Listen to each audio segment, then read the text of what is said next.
gentlemen and listeners, it's time for episode 128 of the Slumpbuster podcast. I'm your host, Juju Talk Sports, joined of course by Kyle Ledbetter. On today's episode, we talk the latest kerfuffle with Antonio Brown and the Buccaneers. We talk Jim Harbaugh and the NFL. We talk Trey Lance. We talk Russell Wilson. We talk NFL Week 18. But before we get into the episode, folks, I need you to smash that like button. I need you to leave a 5-star review. I need you to hit that subscribe button as we push towards 2,000 subscribers on YouTube. And most importantly, folks, I need you to sit down, bust the slump, and enjoy the episode.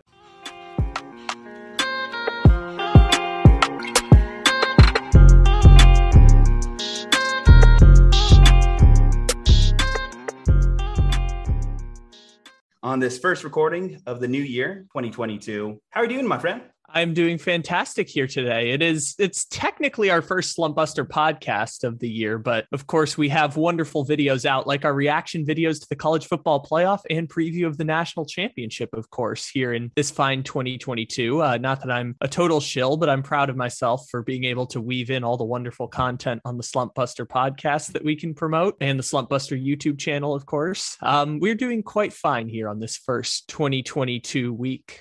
I don't mind you being a shill. Shill away. Shill till the cows come home, or at least the viewers come home. We had a great guest, too. You mentioned it on our recording of the national championship preview. We had Josh Clacker of the CTS Sports Network, Bama Brigade. He's got a couple shows. Definitely check him out. A lot of great content he has, and we have a great show with him, too. We had to get the Bama take on this one because, obviously, we just saw that game 4 weeks ago. You and I, for the most part, a little bit taked out. I mean, you know, we saw this game. Like, how much more analysis can we have in a 4-week time span? In fairness, there's not much more analysis we can do, but it's still the game I want to see. Like I really wanted Alabama and Georgia in the championship, and that was the game I was clamoring for. College football's in a weird place now, but all of the fun storylines around the actual game itself, because this is the thing I think about with college football, is that they've put their eggs in the basket of the college football playoff, and it's kind of worn people out a little bit. But you have that Rose Bowl that, by the way, did higher ratings than the Alabama Cincinnati playoff game. For people who are listening at home, it was about 16.7 for the Rose Bowl and 16.3 million for the college football semifinal game. You had that crazy game that was awesome. You have Caleb Williams transferring. Jim Harbaugh might be trying to make his exit from Michigan, which I find supremely fascinating. And college football has this championship game that I think is going to be fun, but it's going to be really hard for us to talk about it. And we're probably not going to talk about it here because we've already done all the analysis possible on other versions of the Slumpbuster YouTube. You actually did mention something there, though, that sparked my interest. We didn't talk about this in our pregame talk here, but Jim Harbaugh, him talking about a return to the NFL. I know we kind of had a little bit of a disagreement in the Slumpbuster group chat this week about a potential landing spot for him. So let's get into it. Jim Harbaugh has been linked with the Las Vegas Raiders. Not an official thing, just kind of some speculation more than anything. Kind of in the same way that his name came up for the Detroit Lions head coaching job last year. But this year, he has a little bit more steam behind it. He has a little bit more gravitas behind that Harbaugh brand. He has a little bit more to bring to the table, given that he did just bring Michigan to its first ever college football playoff and its first chance at really getting a national title in 20, 30 years at this point, even though, of course, Georgia decided to just smack them in the semifinals there. But still, nonetheless, I think this would be a great landing spot, and I think this would be a great hiring for the Las Vegas Raiders. But you disagree.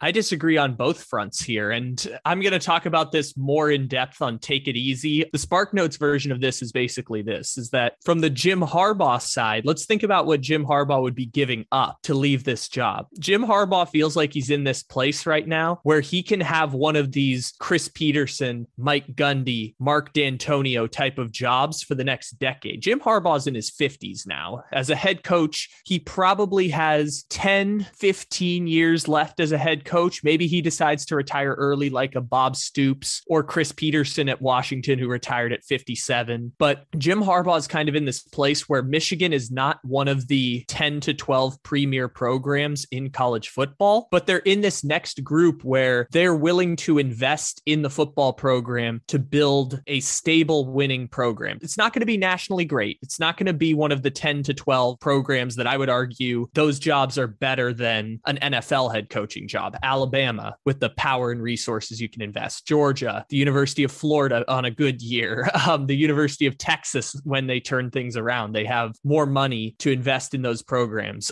You could throw Ohio State in the mix. Some people would argue Clemson. Clemson's probably in there, Oklahoma, USC, etc. Like jobs that you view as well as NFL jobs. Michigan is not one of those jobs, but it's still a pretty good job to have. And if you're going to leave that behind, of you can be 10 to 15 years the coach at Michigan, transition into a role where you're this beloved figure at the university and still have a say in decision making with the program, it's hard to turn that down. It's not the national level of success. We don't think of Mark D'Antonio as one of the all-time great coaches in college football, but it's hard to turn that down. So would he turn that down for the Raiders? Because Jim Harbaugh undoubtedly has had a lot of success based on some really, really lucky situations. When Jim Harbaugh got to Stanford, Stanford didn't have success for 30 years in football. And the reason they had the success they did is because one of the greatest quarterbacks of the last 10 years happened to decide to go to Stanford and play for Jim Harbaugh. That being, of course, Andrew Luck. And they had 3 really great years with Andrew Luck. And then Jim Harbaugh went to the NFL and inherited a really, really great situation with the San Francisco 49ers and built it in such a way that they could make 3 conference championships in 4 years with a foundation of guys like Patrick Willis and Frank Gore and Alex Smith, which then transitioned into Colin Kaepernick and being that stable foundation. And you could throw Joe Staley in the mix and other guys on the defense. So let me ask, are you saying that you see Jim more as a trailer than a tractor? Oh, it's a great question, because we've seen the body of work at Michigan, which is Jim Harbaugh is undoubtedly a very good coach, but Jim Harbaugh also benefits from the circumstances that he inherits. Michigan making 1 playoff appearance in 6 years, about what we thought Michigan would be. And in fact, Michigan probably wasn't going to make it this year in the playoffs, if not for 1 victory over Ohio State. And so Michigan kind of exists in this like tier 3 of college football programs. And that's a pretty good job to have if you have total job security there. So the next thing I have to ask, so you think that's the peak at Michigan? I think that this is as good as it's going to get at Michigan, because Michigan is just not one of those programs anymore. We've seen it in the past, whether it be, you want to go all the way back to the 60s and 70s with Bo Schembechler, and this is a totally different game that we're watching now, or you want to go back to the 90s where they happened to get Charles Woodson and they happened to still have that national brand, and Midwestern football still had a really strong recruiting base, but now there's national recruiting, so it changes the math a little bit. I think this is probably as good as it gets for Michigan, considering Michigan hadn't won a Big Ten championship since 2004 prior to this run. So I think 9 to 10 wins consistently is about as good as it's going to get at Michigan. I think of Michigan in the same group like Michigan State, like Auburn, Oklahoma State. I think of them as programs like that. And that's not a bad place to be. If you're going to leave that behind, because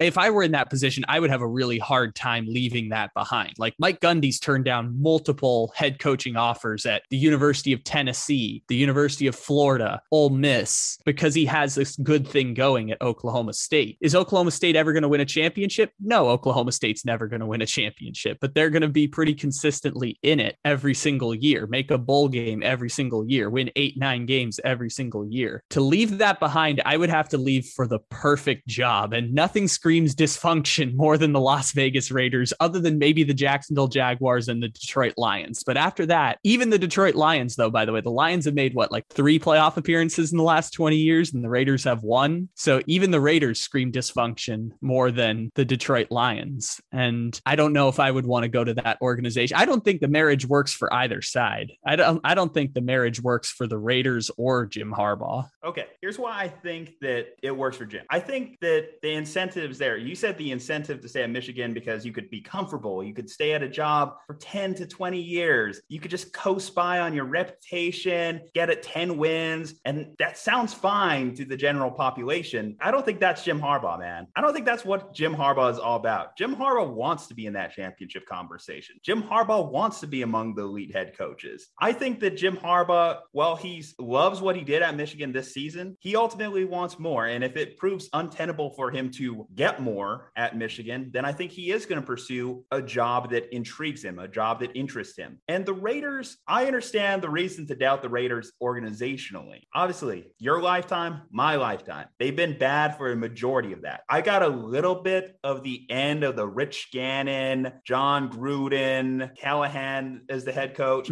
but that was about the end of like the Raiders being a successful franchise for me. Yeah, you had the Jack Del Rio year, 2016, Derek Carr, pseudo MVP until he broke his leg there. But Khalil Mack won Defensive Player of the Year that year. That's been the peak of their success. But I think of Jim more as a tractor than a trailer, because I look at those Niners teams. You say he landed a perfect situation. If you look at the Niners teams going into that, you would not say it felt like a perfect situation. They were mediocre for a large part of it. And I saw a lot of coaches in that tenure do less with more, but Jim was able to do more with less, was able to get the most out of those talents, was able to get Vernon Davis on the same page, was able to get Navarro Bowman and Patrick Willis, Joe Staley just being consistent. And the biggest example of Jim Harbaugh turning around that team was Alex Smith. Alex Smith in his rookie contract, his first 5 years in San Francisco, he was probably a bottom third NFL quarterback. And that's being nice. But you look at that 1 year, that quick turnaround, 2011, you took a team that I believe had 6 wins the year before. It's hard for me to remember, and turned them into a 13-3 juggernaut. 13-3. That's a no laughing stock record in the NFL. It's hard to just lose 3 games in the NFL. And in fact, if you look at how that team started off, I believe through the first 13 games of the season, multiple games of the season, they didn't even allow a rushing touchdown. He just brought a mentality to that team that I think has been echoed through every place he's ended up, whether it be at Stanford, whether it's been with San Francisco, or whether it's been with Michigan. There's been some sort of edge that he's brought to that team. And I think he could bring that to a place that has had its share of dysfunction like the Raiders. As far as for the Raiders' incentive to do it, you just want to implement some level of stability into this franchise. And you want to have a coach that you think could potentially be around there for multiple years. You don't want to just have, I don't know, the flavor of the month, and then 2 years later, you're having to replace him. Now, I think they want a guy that's had a proven track record in the NFL. Jim's had a proven track record in the NFL. He's done it in college. At this point, I'm just ready to declare him. He's just an overall good coach. He's a probably tier 2 coach as far as college, pros, everything. And I think that the Raiders could really use someone like that. Now, the question is, do they give him organizational control? Now, that is a thing in which I disagree with any organization doing for any coach, because I have never seen an example where it's truly worked other than Bill Belichick, but Bill Belichick is just built different. So for Harbaugh's and even case, people criticize Belichick, the GM, even Belichick, the GM, his wide receiver look, I think is palpable every year that we just look and you have N'Keal Harry just out there, or gosh, I can't even name half of the wide receivers that he's pumped in there. They traded a second round pick for Mohamed Sanu. 7 games. That is just one blind spot in Bill's game. It just will never be corrected. But for Jim, I think as long as you're bringing in Jim, the head coach, and Jim, not the personnel guy. Now, the question for the Raiders is he a good fit with Mike Mayock? Are you getting rid of Mayock? What do you do there? Him and Mayock actually could work together. I don't know why, but I have this feeling deep inside me that feels Mayock and Harbaugh could vibe with each other and work as a good combination. Mayock, you scout the players, and you look at Mayock, he's actually done a decent job of getting players in there, like a guy like Max Crosby coming out and being one of the NFL leaders in sacks. You know, Josh Jacobs didn't think much of it at the time. Josh Jacobs, when he's on the field, is actually a pretty solid little running back. Probably the only big swings and misses you really talk about are like Khalil Farrell, just picking him out. Oh, there's a lot of them for the Raiders, because you can obviously throw Damon Arnett in the mix and Henry Ruggs.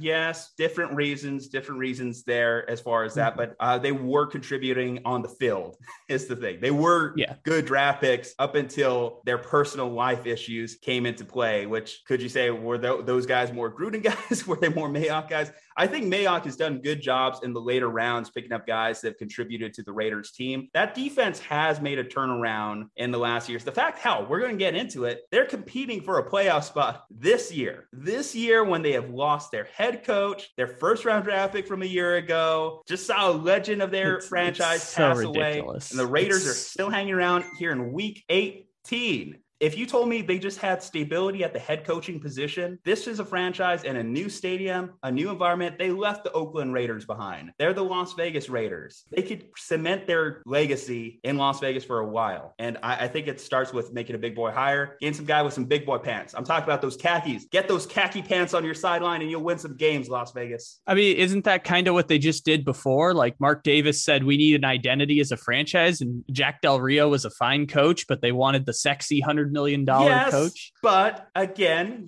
unforeseen circumstances. I don't know what's going to happen in Jim Harbaugh's emails 10 years from now. He's probably just going to be talking about chicken being a nervous animal. It's not like the Gruden experiment was going great before all of the emails leaked. They hadn't made the playoffs very much. They had draft bust after draft bust come through the organization. And I'm still amazed. I say this all the time. I'm amazed Derek Carr outlasted John Gruden in Las Vegas because they feel like they're still in quarterback purgatory of he's a fine quarterback, but he plays to the level of the roster that you put around him. Pound for pound, who's the better head coach between John Gruden and Jim Harbaugh? Jim Harbaugh, certainly, but it doesn't mean that it doesn't mean that Jim Harbaugh is going to be successful, though, with the Raiders. And I think a big part of this, too, is Jim Harbaugh is only going to be as good as the players that you put around him. And the Raiders are going to have a really hard time doing that. Like you said, they have a solid foundation. I'm not going to say a strong foundation. I'm not going to say a great foundation. They have a foundation at this point. Yes, they have Max Crosby. Yes, they still have Yannick Ngakoue. Yes, they still have Darren Waller, hopefully, as long as he can come back from injury. And yes, they still have Derek Carr. And yes, Hunter Renfrow somehow has 1,400 receiving yards this year. All of that is there, but I could point to most teams and say there's a foundation. It puts the Raiders in a position where they're very clearly like a middle of the road team in the AFC. And I don't know if you want to sign up for splashy coaching hire when you're not in a position to actually build that success now. I'll say it again. The Niners were a middle of the road team in the NFC before they hired Jim Harbaugh. But with the 49ers, I think then you could still point to really talented players on the team, like Patrick Willis. That's a borderline Hall of Fame. In hindsight, who knows? Who knows if some of these players on the Raiders roster might have some unlocked potential that we're not talking about because they're getting overshadowed by all the disaster that's happened to them this season and all the turmoil of the Raiders franchise as a whole for the last 2 decades. That is a fair analysis there. I don't think that it's replicable.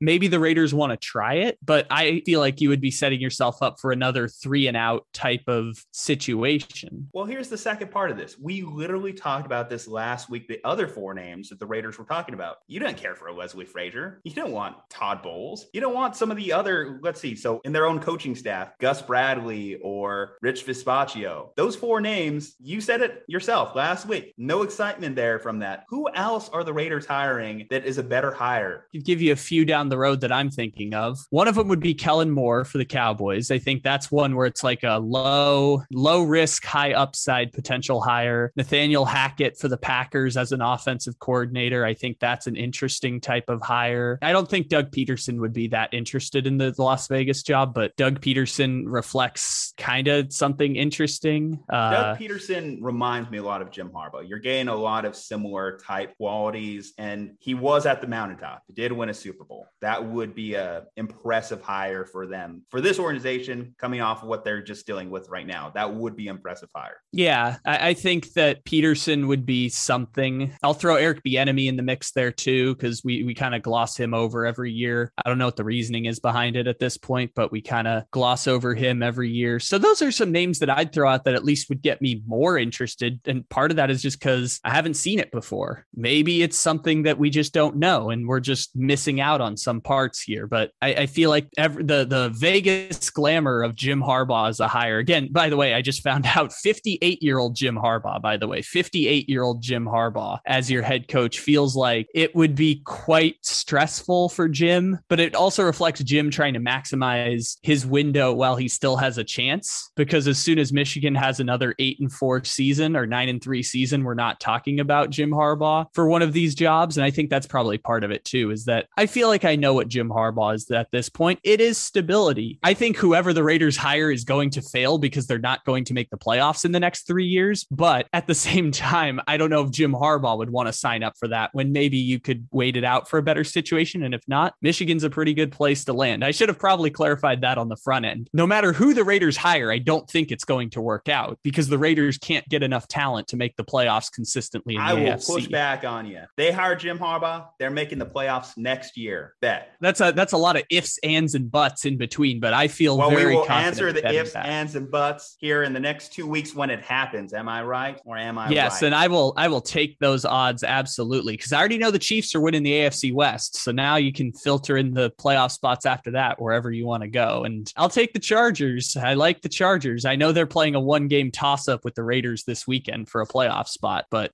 love me some Justin Herbert. Here's what I'll say. I think that, again, I mentioned the name Alex Smith earlier. I think if there's someone that I think that maybe not maximize being the right word, but be able to get the best out of Derek Carr from a playmaking perspective, similar to what we saw early in the season with John Gruden actually turning around Derek Carr's career, I think it would be Jim Harbaugh. A guy who's played quarterback in the NFL would be a good guy to have in Derek Carr's corner. If he loved Gruden, I guarantee Derek Carr, Jim Harbaugh would get along too. And I think that that would be a good starting point for the Raiders as they progress. We'll see too what happens with Derek Carr. That may be another thing too. That may throw off the entire prediction there. I reserve the right, if Derek Carr's not on this team, to walk that one back. I feel confident Derek Carr is going to be on the team next year, but it feels like Derek Carr has had a career where he's one of these quarterbacks that's like a 10-year starter in the NFL. It doesn't mean that he's going to start for the same team for 10 years, but he's like a 10-year starter in the NFL. Kirk Cousins, he'll be a 10-year starter in the NFL. Andy Dalton was a 10-year starter in the NFL. And it looks like the Raiders are content to just ride it out all 10 years with Derek Carr because, you know, it could be a lot worse. We see the flashes there with Carr. We know the arm talent is there. We know the talent's there. It just later in the season, he seems to go into a shell of himself. And that's the biggest thing that could have been corrected. And I think would have been corrected had they not had the mess at the head coaching position this year. Because again, Gruden was a central part of that team in terms of his ability to play call and adjust, and not having that ability to change the script on the fly. Like, I don't think Greg Olsen is nearly as good of an offensive play caller as Gruden is. For all Gruden's faults, you can say good offensive play caller. And by the way, actually, I should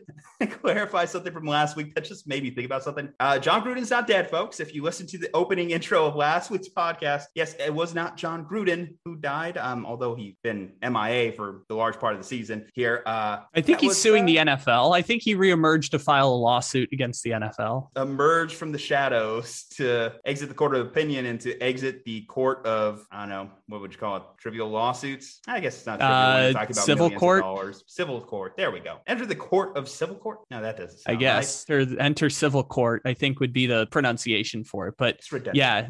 Juju said John Gruden died instead of John Madden last week. There's a lot of Johns in the Raiders organization. Yeah. Seems to be a theme. Change it for a gym and you got a winning thing in Las Vegas. I'm calling my shot. What if they did the ultimate college football move and just gave John Harbaugh like $12 million a year to be like, I know you like having Lamar Jackson and you can have that job for 10 years, but what about $120 million to coach the Raiders? I think with John Harbaugh, he's just so indebted at this point to Lamar Jackson, considering, remember, I think John was dangerously close to getting fired in that last season of Joe Flacco. I still remember it to this day. I believe it was November 2018. There was literally a headline reporting the Ravens are planning to move on from John Harbaugh unless they make the playoffs. It's tough for him because he's not a play caller. That CEO head coach seems like almost easier to move off those types of coaches whenever they're not the backbone of one specific side of the ball. Well, and it looked like they were headed into that purgatory the Steelers are in now, where you're like going 500 every year, just missing the playoffs. And every now and then you'll get a 6th seed and you have no plan for the quarterback. And then they got the quarterback for the next decade. And now everyone's got total job security in Baltimore. That's the one thing that'll save Jim Harbaugh. Can you get the quarterback for a decade? If Aaron Rodgers comes into trade, I reserve the right to change my analysis on the Las Vegas Raiders. Okay, so we both have qualifiers here in this potential swapping trade scenario. Derek Carr, Aaron Rodgers, those are all factors that factor into this Las Vegas Raider equation. This is why I don't like sports gambling, is because so many things change. And unlike a lot of pundits, I have no problem admitting I was wrong. I said back in September, I wasn't sure if Joe Burrow was going to be better than Baker Mayfield. Jesus, that was wrong. Right. And that's an instant change of analysis there. I mean, 2 years ago on your show, I said the Bills would go 6-10 and replace Josh Allen with Dak Prescott. Yeah, I can be wrong on this. If they get Aaron Rodgers, I'm not certain that the Chiefs are going to win the AFC West because they got Aaron Rodgers twice a year in the division. No matter how many times things change, there are some things, though, that always remain the same. Speaking of like old takes, I think about from old timey Slumpbuster podcast, basically the first month of the podcast when it was just myself and my old co-host Dre, MMA Dre, for those unacquainted, we were just talking Antonio Brown,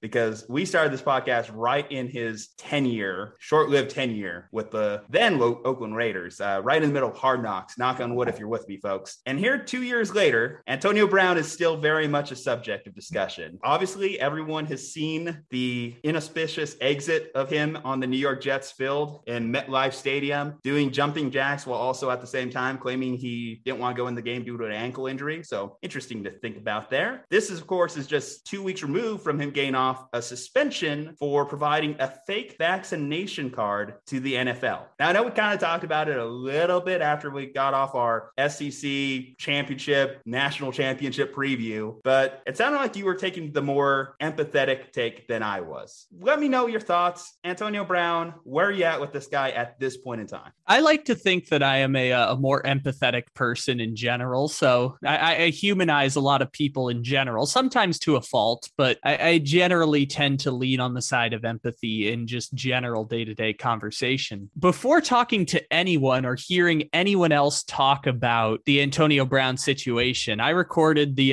Memes of the Weekend podcast that we do on Take It Easy on Monday. And this was before I'd heard anyone talk about it or anything like that. And I was just like, so do we have to talk about this thing? It's like everything that has been said about Antonio Brown has been said in the past. If he's willing to live with the consequences, I'd pass no judgment towards him. And then every single podcast, TV show, YouTube channel for the past 3 days has been talking about Antonio Brown everywhere on Twitter, everywhere on Instagram. It's been Antonio Brown content. And this guy is so fascinating that we care so much about Antonio Brown, because Antonio Brown has been not really a relevant NFL wide receiver for about 3 years now. And I think after the Raiders situation and after the sexual assault charges that came against him, which I think in March of 2021, they were settled, but we didn't really talk about it because Antonio Brown disappeared for a while. We didn't really talk about Antonio Brown as if he was a staple figure in this soap opera of the NFL. We haven't really done that since the Steelers,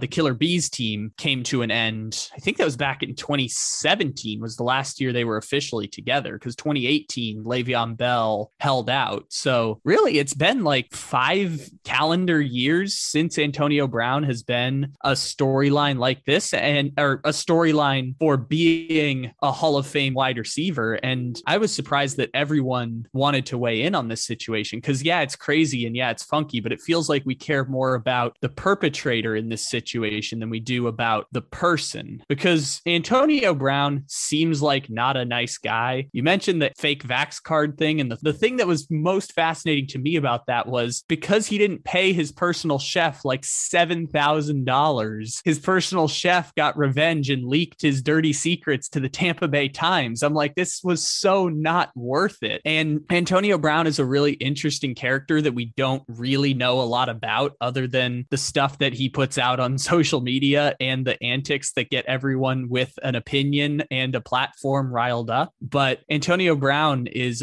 a really interesting character. And I wonder how his mental health issues combined with growing up homeless in Miami at 16 years old and going to junior college in Central Michigan, and then getting all of the money and all of the power in Pittsburgh and feeling like he had the power finally in his life where he had achieved this goal, and also doesn't really want to play football because he's also kind of sensitive. It's all really fascinating. And I'm surprised that we care so much about Antonio Brown even still to this day. Well, I think there's a couple fronts in why we care about it. One, I think a lot of the things he's done in the last 2 years are so unprecedented. When's the last time you saw a guy just doing jumping jacks shirtless on the field that wasn't some belligerent asshole fan that ran on the field? When's the last time you saw someone burn their feet off in a cryo chamber, or come into training camp on a hot air balloon, or dye their mustache blonde, or threaten to retire over a helmet, or call their GM a cracker and throw a football football at their quarterback's head. A lot of those situations are so unique that they deserve some level of observation, that they deserve some level of talking about. And I think the reason we care is because the second part of this is it feels like wasted potential. I think one big way to get everyone riled up is to think about the biggest crime of wasting potential. I was watching like Good Will Hunting the other day, and the reason that everyone, Robin Williams' character, the math instructor, cared so much about Will is because they wanted him to go out there and use his talents for good. And everyone saw how good Antonio Brown is. You look at the first 6 years of Antonio Brown's career, no debate, first ballot Hall of Fame level talent. I mean, we're talking about 6 straight years of over 1,200 yards. You talk about his last season in Pittsburgh, 15 receiving touchdowns. 15 touchdowns. That is just absurd numbers. Those are video game numbers. Seriously, I watched Antonio Brown highlights not too long ago. Just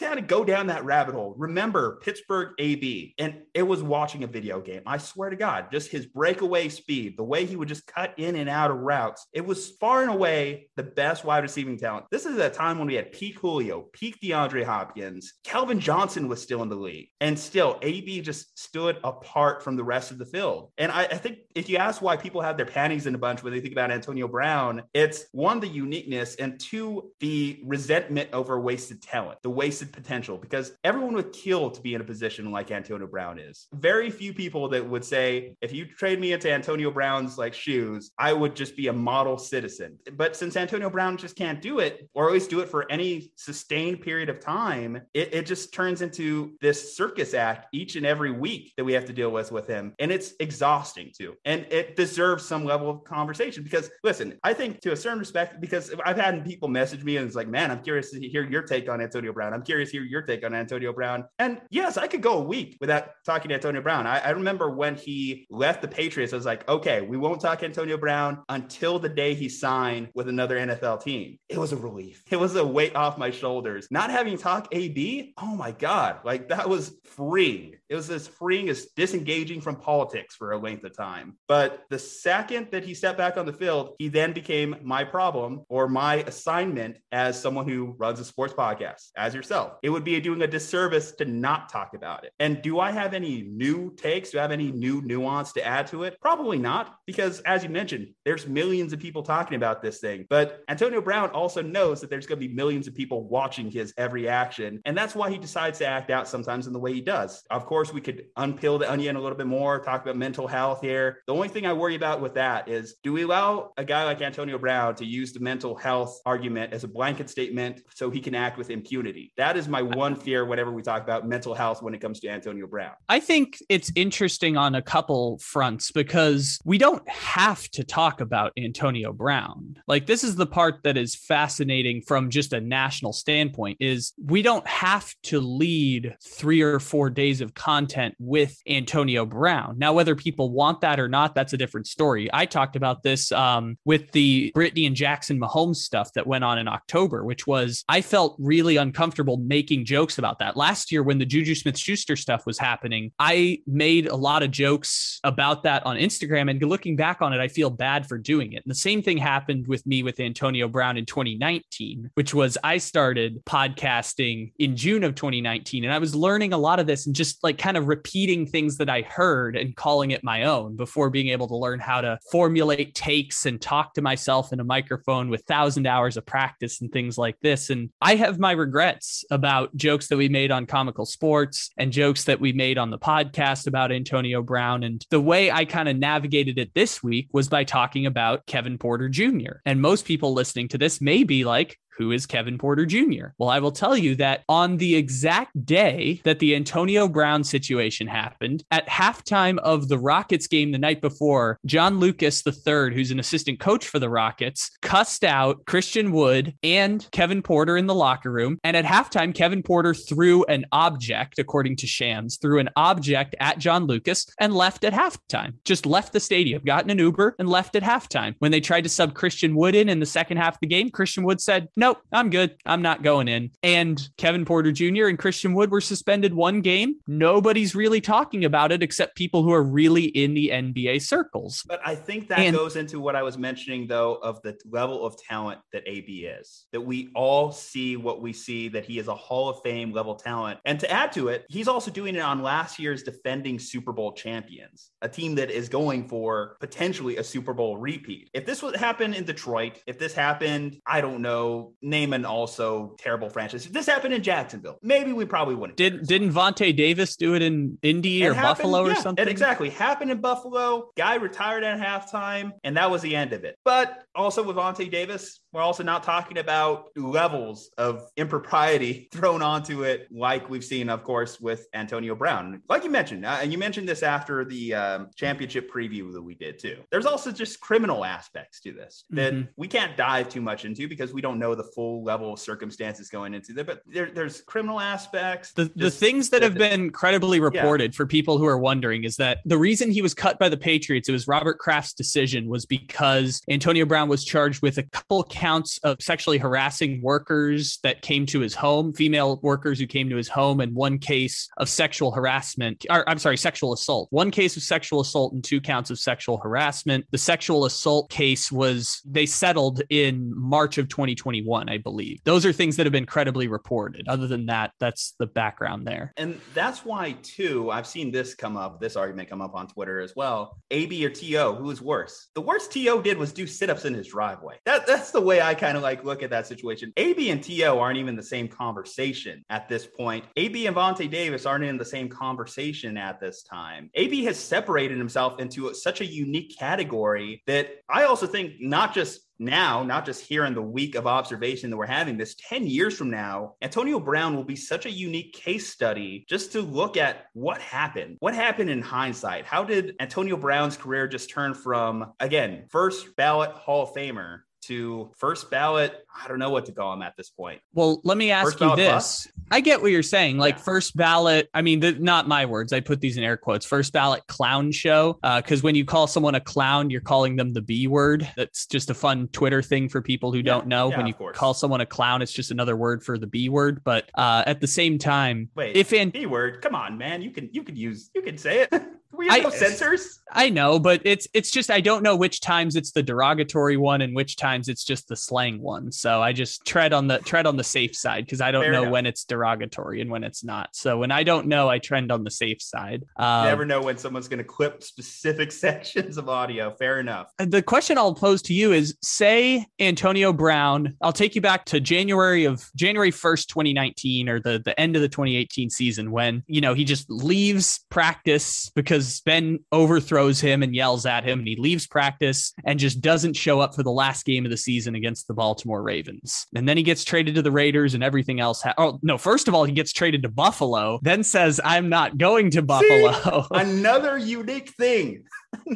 At the same time, though, let's say when that first thing happens, Antonio Brown retires from football at that point, like he maybe wanted to. It seems like Antonio Brown doesn't like the discipline culture of football. He's a really sensitive guy, at least it would appear, and it just doesn't jibe well with his personality. Also someone who, again, has a lot of, you could talk about daddy issues or talk about mommy issues or being homeless in Miami at 16 and going from that to Central Michigan and then being a 6th round pick, returning kicks in the Super Bowl in your first year. And see, you mentioned all of that. It's just a shame, man. Here's the point I was going to say there, which is if he retires at 30, do we still talk about wasted potential? Do we still talk about throwing it all away? If he just walked away from football then and we don't have any of the stuff that happened afterwards, and he does what Andrew Luck did where he retires at 29, or he does what Gronk did where he retired at 29, but then Gronk came back at 31. Like if he walks away at 30 years old, do we still talk about wasted potential and throwing it all away? And all of the hyperactive language that we're using this past week and for the last 3 years when it comes to Antonio Brown. See, it would fall into the ballpark of certain Hall of Famers that we have seen in the past that have had shorter tenures than we would have liked, but got in because the talent was undeniable. The numbers were undeniable in their short peaks. I think of obviously Calvin Johnson is a comp that comes to mind, even though Calvin, looking back in hindsight, there was more injury concerns that he initially led on when he retired. Patrick Willis, same type of thing, retired earlier than we were expected, but in hindsight, let it be known that he had more injury concerns than he was talking about.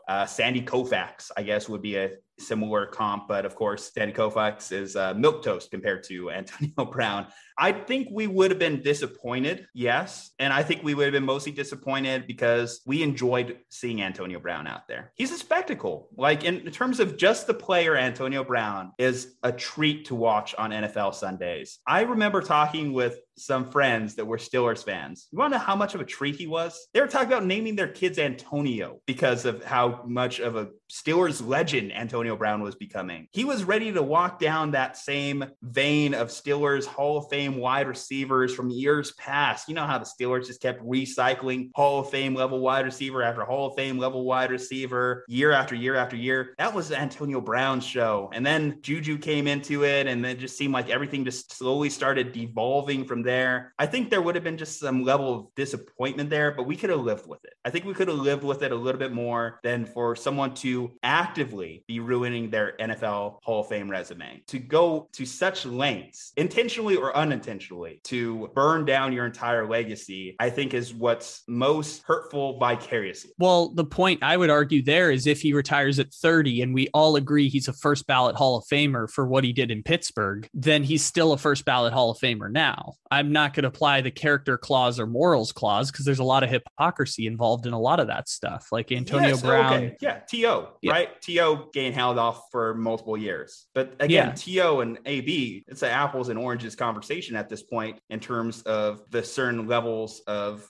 character flaws that we've seen. Yeah. And I don't think any of that should apply here because a lot of the Antonio Brown stuff is all semantics. Again, we could have ignored all of this stuff with Antonio Brown, but it's a super polarizing and charged issue because Antonio Brown follows this line of diva wide receivers that generate a lot of attention because people, like you said, people really love the idea of how could you be the guy who throws it all away? But some people want to make that a case even when there's no case for it. Like Antonio Brown could have left football in the same way. Like if you hear Andrew Luck talk about at his final press conference, and then he kind of disappeared for 3 years. But when you hear Andrew Luck talk about it, Andrew Luck was going through a lot of really difficult things. He's talking about losing love of football and spiraling into depression, and going through all the rehab was draining all the fun out of his life. And you hear that stuff and it's like, yeah, Andrew Luck was probably dealing with a lot of mental health issues when he decided to retire. And Antonio Brown could have done the same thing. He didn't. He hasn't shown contrition for his actions. And I think that makes a lot of people think, oh, well then bleep you. If I want to feel bad for you, but you just want to keep being a jerk, then bleep you. And all of that feels like semantics to me because it's just a hypercharged issue where it becomes a race to formulate an opinion, informed or not informed, on something that just generates a lot of news coverage and generates a lot of people's Antonio interest. Brown feeds into it. He lets it happen. He keeps giving people more ammunition, and he actively knows what he's doing. Look at his rap career. Now, I'm not here to judge how bad or good his music is, although I will say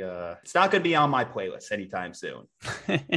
But if you just analytically look at the lyrics of it, it almost seems like him pushing back against everyone, trying to punch back. And, not to get political with it, but, you think about stuff like Donald Trump, why were people gravitating to him? Because he was the guy that punched back. And that's kind of like in a similar vein of what Antonio Brown does whenever he does have these blow up scenarios. He'll go out there and he'll make a music video. He'll challenge Jake Paul. He'll do an IG live. I think he did an IG live after this little recent blow up too.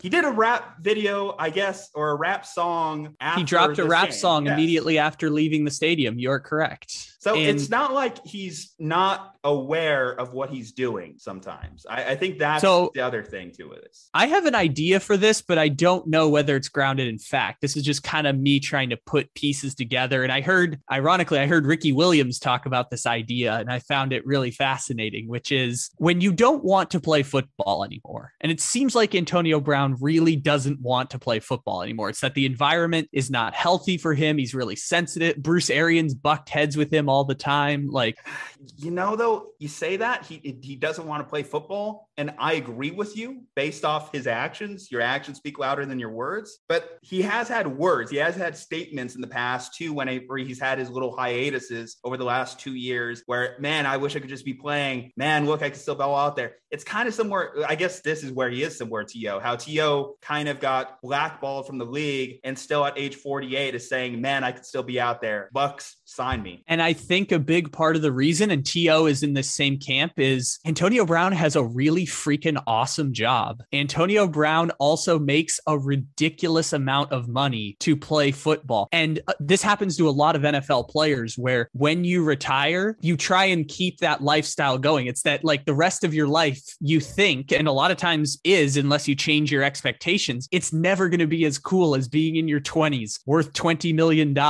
and playing football. That's a really freaking awesome job to have. And so what ends up happening is you see baseball players get found with 50 pounds of cocaine in their car. You see a bunch of athletes try and become rap stars. You see a bunch of athletes commit healthcare and insurance fraud. We saw like 24 former NFL players go to jail for healthcare and insurance fraud because you're trying to keep up the lifestyle, even though you don't have the same leverage as before. And Antonio Brown's looking around and it's like, I don't want to play football anymore, but I love all the perks of being worth $100 million playing football. And so he's turning to Jake Paul. He's turning to Jake Paul. He's trying to jumpstart a rap career because rappers and athletes have similar types of roads to having a lot of success in the creative arts and make a lot of money doing it because there's a lot of money in rap and sports. And so I think Antonio Brown's looking around like, I don't love football, but I love all the perks that come with being a star athlete. And so he just keeps coming back time and time again to football. And by the way, has the support of Tom Brady to help him continue that. And so it's just easier to continue doing that and ignore all the stuff you don't like. But I imagine ignoring your coach hating you and ignoring being ostracized in the locker room, probably going to do some damage to you and your mental health. Yeah. And that's where, too, you also get into these discussions about enablers. You mentioned Brady, you mentioned Arians, you mentioned Mike Tomlin. All these guys, did they do Antonio Brown a disservice by enabling him, or did they do what they thought was in his best interest? We like to think that the coach is the leader person who cares about the individuals and has a responsibility to be a leader figure in their life. I don't know if any of those guys actually owed Antonio Brown anything. Maybe it would have been better for the team, and therefore it's their job as leaders to support Antonio Brown better. I think in an idealized world that would be the case, but there's only so much that they can do for Antonio Brown when the 55th guy on the roster is getting cold-heartedly cut because that's just the nature of the game. So I think there's only so much they can actually do for Antonio Brown. This is where the people who really care about Antonio Brown in his life and show Antonio Brown real love and real support probably could have helped him out. Maybe that's a teammate, maybe that's a coach, maybe that's a person with the training staff. Maybe it's Tom Brady if they had that level of a relationship, but I don't know if the coaches specifically owed him that much. That's where I do kind of feel for the guy. I will say that. I feel like he started to alienate himself from so many people that I do kind of wonder where his next turning moment is. Is he going to ever be a guy that goes back to his baby mama, goes to his children, kind of ingratiates himself with family? That would be my first place to turn if I was in a situation like AB, where I've just burned like every possible bridge I can imagine to turn to family. But even that has been kind of a rocky road for him, as we've seen in the last couple of years. So I do hope ultimately that he does figure it out. I don't think he's ever going to play football again. If we're saying like absolute bets here on this podcast, like we did with Harbaugh before, I don't think AB is playing football again for another team. Again, with the spectacle we saw this past weekend, I just don't think you could do it. If you're going to blackball T.O. for less, you can't bring bring back AB after what just happened this past weekend. And I know he's an excellent talent. And the funny part about it, he's still technically on the Tampa Bay Buccaneers roster as of today. Go check it out. I am not kidding you. Check out the website right now for the Tampa Bay Buccaneers. He's still on their depth chart, but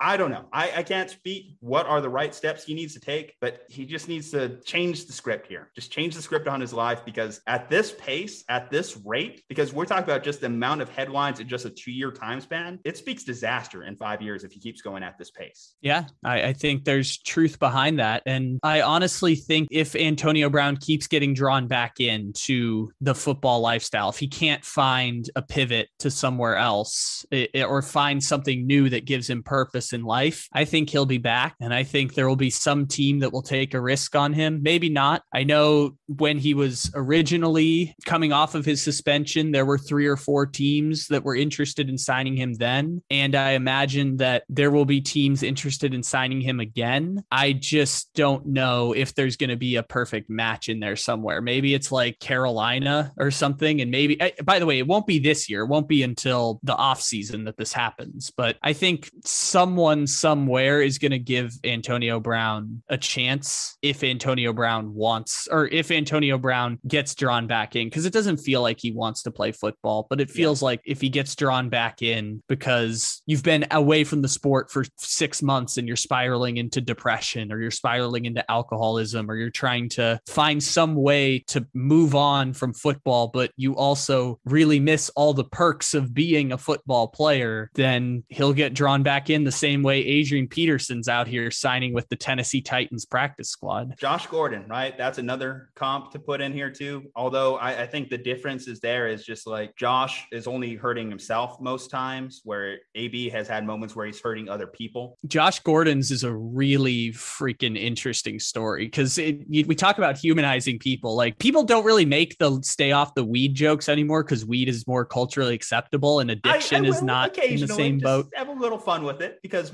Stephen A is very memeable in that one. Just Stephen A there. Stephen A refuses. By the way, this is an interesting thing too. Stephen A refuses to admit he's wrong on the stay off the weed thing, even though it's super, super unpopular. Like, it sounds like he's an antiquated old guy when he says it, but it's one of his signature lines. So he still tries to weave it in somehow. I'll say this on that one. And, I think we honestly had a great segment on this one. So I'm ready to kind of move for the purposes of this podcast. But I will say this, there is just the aspect of, if you knew the one thing you had to do to make millions of dollars was not smoke weed, I think the obvious answer for a lot of people would just be to not smoke weed. Like, I would give up drinking if I could make millions of dollars off of it. I would give up a lot of things if there was a financial incentive. But that's where it's hard to separate in people's minds, like 7 figures or this joint. What happens if it's an addiction, though? What happens when we're talking about things like that? And that's another thing too. And that's also like one of those arguments there of, I know like a big thing, and a lot of people that are pro weed, because again, I'm pro weed. I'm very pro weed here. Don't get me wrong. But a lot of people that are pro weed will go into this corner of weed is not habit forming. Weed is not addictive. And I disagree so vehemently with that. Anything is addictive. You can make anything addictive in your own mind. There's literally a whole show on the Learning Channel called My Strange Addiction. There are people who are eating nickels. You can make everything addictive if you want. This is the classic Joe Namath line where he's talking about gambling, or he's talking about daily fantasy sports at the time. And he's like, so do you pay money to enter? Yes. And do you get money if you win? Yes. Then it's gambling. And it's like, does it trigger dopamine in your head? Yes. Is it something that every time you use it, you feel like you need more and more? Yes. Yeah. Then you can get addicted to it. And this is the classic trope about Josh Gordon, which is, if you hear Josh Gordon's story, like real quick, Josh Gordon, just for people listening, like he said before, I think it was Sports Illustrated that did this story, but he's basically like, I just assumed I wasn't going to live to see my 17th birthday. Like, he was in gangs at 13 years old, and he had been in like 5 shootouts by the time he was 16, and he'd gone the junior college route like Antonio Brown. And when he got to be 18, he was just like, oh, what do I do with the rest of my life now? I'm like, I didn't expect to live this long. Now what do I do? And so, he found his way to Baylor with Art Briles, and then has obviously all the Josh Gordon jokes for years and years that have not aged great for people making Josh Gordon jokes in 2014 or 2015 or 2016. They haven't aged great just because there's a level of hypocrisy you can find with with it. A lot of people like, yeah, listen, I will full on admit in middle school, elementary school, when they had you sign those little pamphlets saying, I will not do drugs, I will not smoke weed. I signed that wholeheartedly. And then college happened. And obviously my perspective changed. Literally, you want to know my first ever sports take? What, you really want to know my first ever bad sports take? I remember one of the more popular like call-in stations in Albuquerque, right, was doing like a thing of who should be blackballed more, Ricky Williams or Barry Bonds. And because I was just so in that just say no camp of marijuana, like I called in middle school me, glad they didn't really snap a middle schoolers calling into their radio show right now, was like, well, of course, Ricky Williams is worse than Barry Bonds because he smoked the weed. Come on, guys. Yeah. I remember the host getting off of that call and they're like, man, that's just like one of the worst takes ever. And, hindsight being 2020, I agree with him. Or should I say hindsight being 2022? Am I right? Mm-hmm. Anyway. Exactly. But no, seriously, we can all change, and specifically with drugs and everything like that. Well, at least what we considered drugs at the time, that the perspectives have changed in a multitude of years. All right. Well, we're going deep on this one. We got into so many different levels that went besides football here, to our credit, to our failure, whatever people think our shortcomings or beliefs are on that particular subject. Yeah. Let's transition here. Yes. Let's have a little fun with this. I know like the last couple weeks, I've picked apart your NBA power rankings. I've gone in deep on you. I've judged you harshly. So I'm going to cede control here as we have one more power rankings left to go on the NFL schedule. I just wanted to dive in. What do you think? This is my second to last update of the year. Any disagreements, agreements? What do you think, Juju, why are the Tennessee Titans number 5? Why do you think the Tennessee Titans are good at football? Why are the Tennessee Titans number 5, you ask? Because I have just been dogging on them so hard the last few weeks. If you look at the previous couple weeks, I believe I had them at 13 or 14 behind the 49ers. Well, they go ahead and beat the 49ers. I think last week I had them just outside the top 10 or at the bottom of the top 10. And this week, I know they crushed the Dolphins, who are a pseudo going to be a winning team at the end of the year. Obviously, we've been riding that wave of Miami Dolphins love. So as far as the Tennessee Titans go, I feel it's because I've judged them so harshly earlier in the year that I feel like their most recent run of success without the big guy should be looked on more fondly. And the fact is, I look through this. I mean, hell, they did sweep the Colts, to their credit. Whether we think the Colts are a better team or a worse team than them, they did sweep the Colts, who I have an 8 this week. They did get the win over Buffalo. I know, again, different time of the season. They did beat Buffalo. And at this current time, the only one I could say that's above them that they also have a win for that I didn't cede ground on was the Chiefs. The Chiefs, I kept at 2, and I actually kept them at 2 despite them having that loss to Cincinnati this week. Yeah, I think I would take the Bengals and the Bills before getting to the Titans. I'd also throw the Cowboys up there ahead of the Titans. I'd have the Titans at like 8 or 9 probably. But in fairness, we are recording after hearing that Derrick Henry is off of IR. No idea how that happened, but yeah, it looks like Derrick Henry's gonna play apparently. See, now you add Derrick Henry back into this. Their defense has been rolling. AJ Brown looks back. Julio's still kind of been a bust for them, but he does exist. Julio Jones is on their team. Now they're healthy. I mean, they're as healthy as I suspect that they are. And that Titans team, when they were fully put together, I believe they were a top 5 team earlier in the year. And now they might be a top 5 team again. Plus, they might end up with the number 1 seed in the AFC after this week. Oh, they will. Happens, they play the Texans in a winner in for the 1 seed this week. So they're going to get the 1 seed. They're going to get the first round bye. I feel which, by the way, disservice to say the number 1 seed in a conference is not a top 5. By the way, let's say that's just absolute bullshit that the Titans are going to be the number 1 seed in the AFC. It's just bullshit that the playoffs are going to go through Tennessee and Patrick Mahomes doesn't get the number 1 seed. But the point being there, even as the 1 seed, it looks like their playoff matchup in the first round is going to be either the Colts, if the Colts win their wild card game, or the winner of Patriots versus Bills. And I want to see all 3 of those teams play the Titans so bad, because that's going to be such a fun playoff game. No matter which one of those teams plays the Titans, it's going to be so much fun. This does bring up a thing too that we discussed in text, but we didn't address on the podcast. We were giving all these coaches flowers. Why didn't we give any flowers to Mike Vrabel? What he's done in Tennessee? It's actually pretty fucking impressive. I did this podcast on Take It Easy on Wednesday with Gage Bridgeford, which you can also check out. Sorry to plug so much of my stuff, but now plugged 3 different podcasts I've done. But we talked about coaches that we just have no idea whether they're good or not. Shanahan being one one of them, your boy Kyle Shanahan, Zach Taylor. I take Vrabel over Shanahan today. I just throw Mike Vrabel right in the mix there. I'm like, I have no idea. I know Mike Vrabel's not a bad coach, but I have no idea if he's a good coach or not. Yeah. But the first name, one of the first names out of our mouth was Frank Reich or Mike Vrabel. You just look at, track record. You look at the seasons. Vrabel's high end was an AFC championship. Frank Reich so far, almost victory over the Bills. Yeah, but Frank Reich also has the one playoff victory when he had Andrew Luck, and they lost in the divisional to the Chiefs. No shame in that. And then they loses Andrew Luck, and of course your team is going to be worse if you lose Andrew Luck. So I think Reich's just had bad luck in that respect. True, Vrabel's also been ridiculously lucky, but every game he's in, I give him a chance. I never go into a game with the Titans and don't give them a chance to win, even in games in which I think they'll lose. You know what that makes them? A second round exit. That is what a definition of a second round exit is that we know they're not as good as teams with elite players, but we also know that they're not going to get killed by anyone. That makes them a second round exit. Have their elite players as well. Come on. They got the big man coming back. They got the big guy coming back. And that's what gives them a chance. Also a big that is guy what gives himself. them a chance. They have some talent there. We'll just see, because Tannehill's been the biggest question mark I've had with them. A little bit of regression there. Okay, who else do you want to pick apart on me here? Who else was the standout here? Now that we've had this conversation, I do realize 2 through 6 in the AFC are pretty even. When we talk about the Chiefs are number 1, then you have Titans, Bengals, Bills, Colts. I think you had the Patriots as the 6th best team in the AFC. Yeah, I dropped them to 11, which I know might seem odd because I had them in the top 10 last week. And obviously they put it on the Jags. What was it, 50-6 or something? Final score? I think the Jaguars did have 10. I think they had a garbage time touchdown in there. So you could say, why would you drop a team that just put up a 50 burger? Well, the way I looked at it was I had the Cardinals at 11, and the Cardinals beat the Cowboys, and the Cowboys last week were 5. So that's kind of how I rationalized it. Let's do it in the AFC, like Buffalo.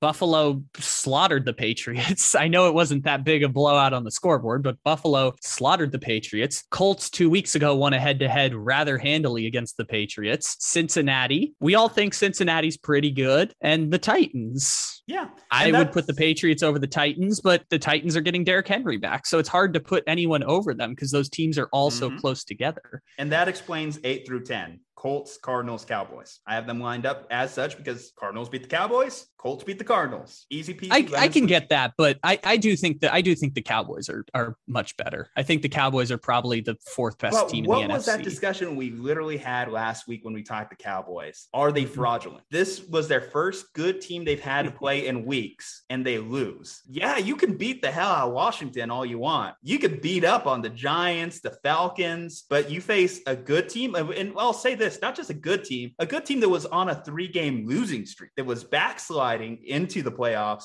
and you lose that game. And the Cardinals were firmly in control for a good point in that game. Yeah, I mean, I know the Cowboys made it a little closer towards the end, but the Cardinals pretty much from the start to finish were winning that game. You know what I would describe the Cowboys as? A team that they're probably not going to beat a bunch of the really good teams, but also they're not going to get blown out by anyone. And you know what that makes the Dallas Cowboys? Diet Tennessee Titans. 2nd round exit, baby. Okay, I will see that, but I guess 10 just feels like a good range for them because I'm also thinking head-to-heads here. Obviously, at 11, I have the Patriots. So they had a close victory against the Patriots earlier in the year. By virtue, Cowboys get that win there. Head-to-head, they beat the Chargers too earlier this year. Okay, so they got a couple head-to-head wins there. They went head-to-head against my Niners. I couldn't tell you how that one's going to go. It's a potential playoff matchup. I couldn't tell you how that one's going to go at this current juncture in time. But I do know that they lost to the Cardinals. I do think they would lose to the Colts. I think they would lose to the Bills. They faced the Bengals here today. I think the Bengals would get them. And I think the Titans with a healthy Derrick Henry could get them. And then that's not even saying going into the top 4 of the Buccaneers, Rams, Chiefs, or Packers. But they've lost to the Chiefs. They could lose to the Rams. They've lost to the Bucs. And if they play the Packers, I think we know how that one will go. Yep.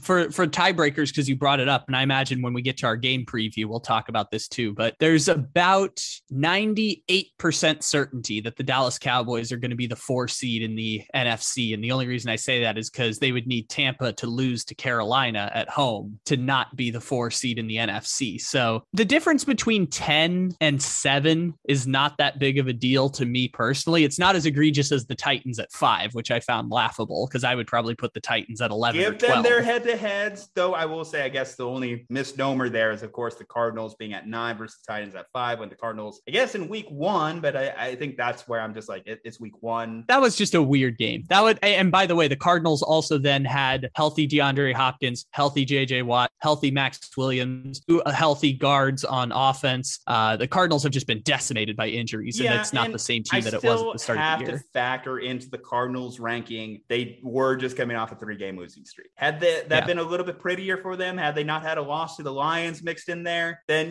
that changes the math. The first half Cardinals and the second half Cardinals are totally different teams. I totally get that part of it. Like Arizona at the start of the year with all those guys healthy, you could argue might be the second best team in the NFC, might be the third best team in the NFC. Now they're pretty clearly like the 5th best team in the NFC. And I think that's just injuries. I think that's the case for Arizona, and 9 is about right because they're like the 5th best team. The difference between the 4th and the 5th best team in the NFC is they could win or lose a playoff game in that way. Like the Cardinals could probably, their likeliest scenario is go into Dallas in the wild card weekend and beat the Cowboys. They just did it last weekend. They're probably going to play again in 10 days. So maybe they'll do it again. Here's what I'll give you with the Titans. I did go back and forth with them on the Bengals. I really kind of struggled on flip-flopping the two there. In fact, I think right until the final hitting save to publish, I was back and forth on that one the most, whether I wanted the Bengals to be top 5 or wanted the Titans there at the 5 spot. I just asked myself, in the playoffs, Cincinnati and Tennessee, I don't know how the math will work. Let's say they just face off with each other. You said it's probably one of the most unlikely ones to happen, but still. Cincinnati would have to lose to Cleveland this weekend, but still, or they play in the AFC Championship game and we just say to hell with everything we thought we knew.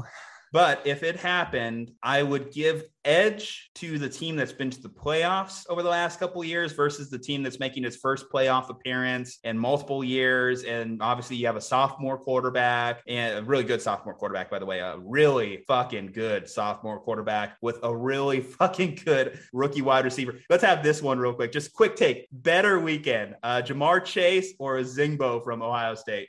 God, both of them are insane. The fact that they had combined 600 receiving yards between the two of them is just ridiculous. My God, you talked about it. Your fantasy matchup, man. You had Jamar. Shout out to you. I did have Jamar Chase. Let me give those flowers to you, my friend. 2 times in 4 years, I've won my fantasy football league now. 4 years ago, it was on one Doug Baldwin falling backwards catch to win the championship. But 2 times in the last 4 years, I have won my fantasy football championship. But no one cares about anyone else's fantasy team. I will say that in the case of, this is maybe a bold take to go out there with, but in the case of Cincinnati and Tennessee, I think both of them would get absolutely crushed by the Buffalo Bills if they faced off in the playoffs. Ooh.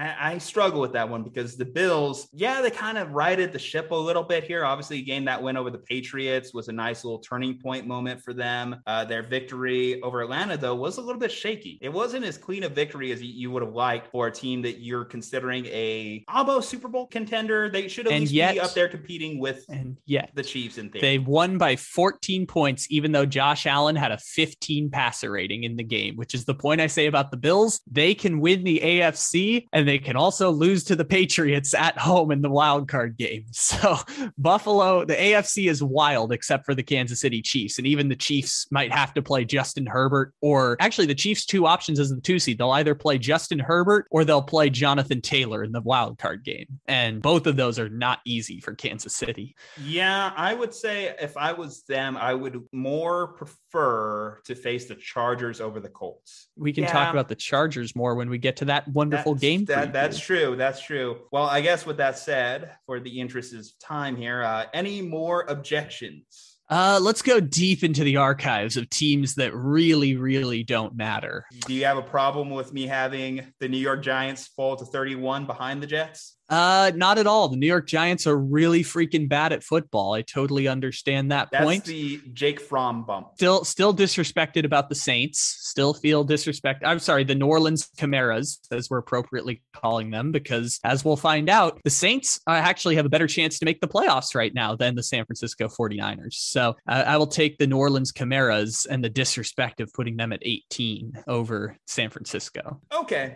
I think this is actually a transition into into some game previews here because I do want to kind of like talk a little bit on the Saints here. So let's go into their game because that is actually going to be on our list. So the Saints in week 18 will be facing the Atlanta Falcons. And you ask, why do you have them at 18? Why don't you trust the New Orleans Alvin Kamaras, as you're calling them? As you, a proud member of the New Orleans Illumisante, vouch for them so frequently on our podcast. The reason I don't trust them is because this is an offense that, as of going into this week, hadn't scored a touchdown in 11 quarters. I don't think they're the New Orleans Alvin Kamaras. I actually think they're the New Orleans Marshawn Lattimore's. They're the New Orleans Marcus Davenport's. They're the New Orleans Cam Jordans. This is a defense first led team that if they just had something at the quarterback position, they would be so much better off for it. And this is why I have them firmly in the Jimmy Garoppolo sweepstakes. I have them in the Russell Wilson sweepstakes. I have them just in the competent quarterback sweepstakes. And, you look at early on in the season when they had Jameis there, one of my theories for why Jameis and the offense seemed like it was kind of boring was I thought it was just fighting against itself because it was almost Sean Payton just trying to limit Jameis Winston's opportunity to fuck things up as much as possible. And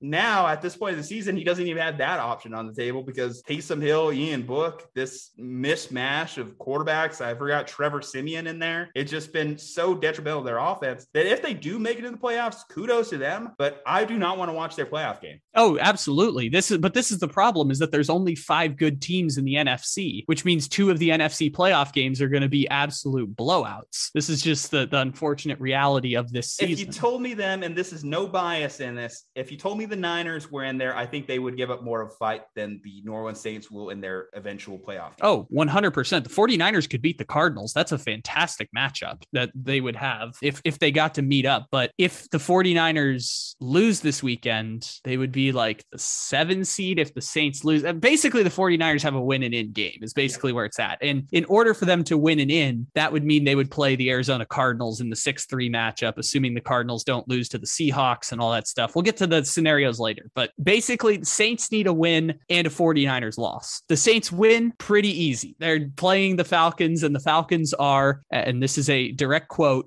from me the entire season, ass. They are really bad at football. They happen to win 7 games this year because they were really lucky in 1-possession games, including the first time they played the Saints, where Matt Ryan threw a Hail Mary down the sidelines to set up a game-winning field goal. Falcons are terrible at football, and the Saints are going to win this game unless the Saints offense just totally does stupid shit and takes them out of the game, which is basically the same thing the Colts are doing this weekend against the Jaguars, is just don't do stupid shit. We're going to go to the playoffs. And the Saints are probably going to win that. The reason I've been calling them the New Orleans Camaras, and I wish they had like a car or something to describe the Camara or something. I know it's Camaro, but that'd be a cool logo. The reason I've been saying that all season is they need like 35 carries from Alvin Kamara in that playoff game that they're going to inevitably play against like the Rams or some shit. They're going to need a lot of Alvin Kamara just to have a chance to be within 14 points. Because like you said, the Saints are probably the 18th best team in the NFL. You're probably correct in the power ranking analysis. And yet, even still, they're going to maybe make the playoffs. And if it were up to me, if it were my choice, the 49ers and Saints would both be in the playoffs and we could get the shitty Eagles out of here. But the Eagles have already clinched a playoff spot. So we're going to have to deal with the Eagles getting blown out by Tampa or getting blown out by the Rams. And we can enjoy either the Saints or the 49ers. If it were my pick, I would pick the Saints. But once we get to the 49ers game, we'll talk about the intrigue now because of Trey Lance entering the conversation for San Francisco. But I would still take the New Orleans Camaras because I've been on that hype train for the past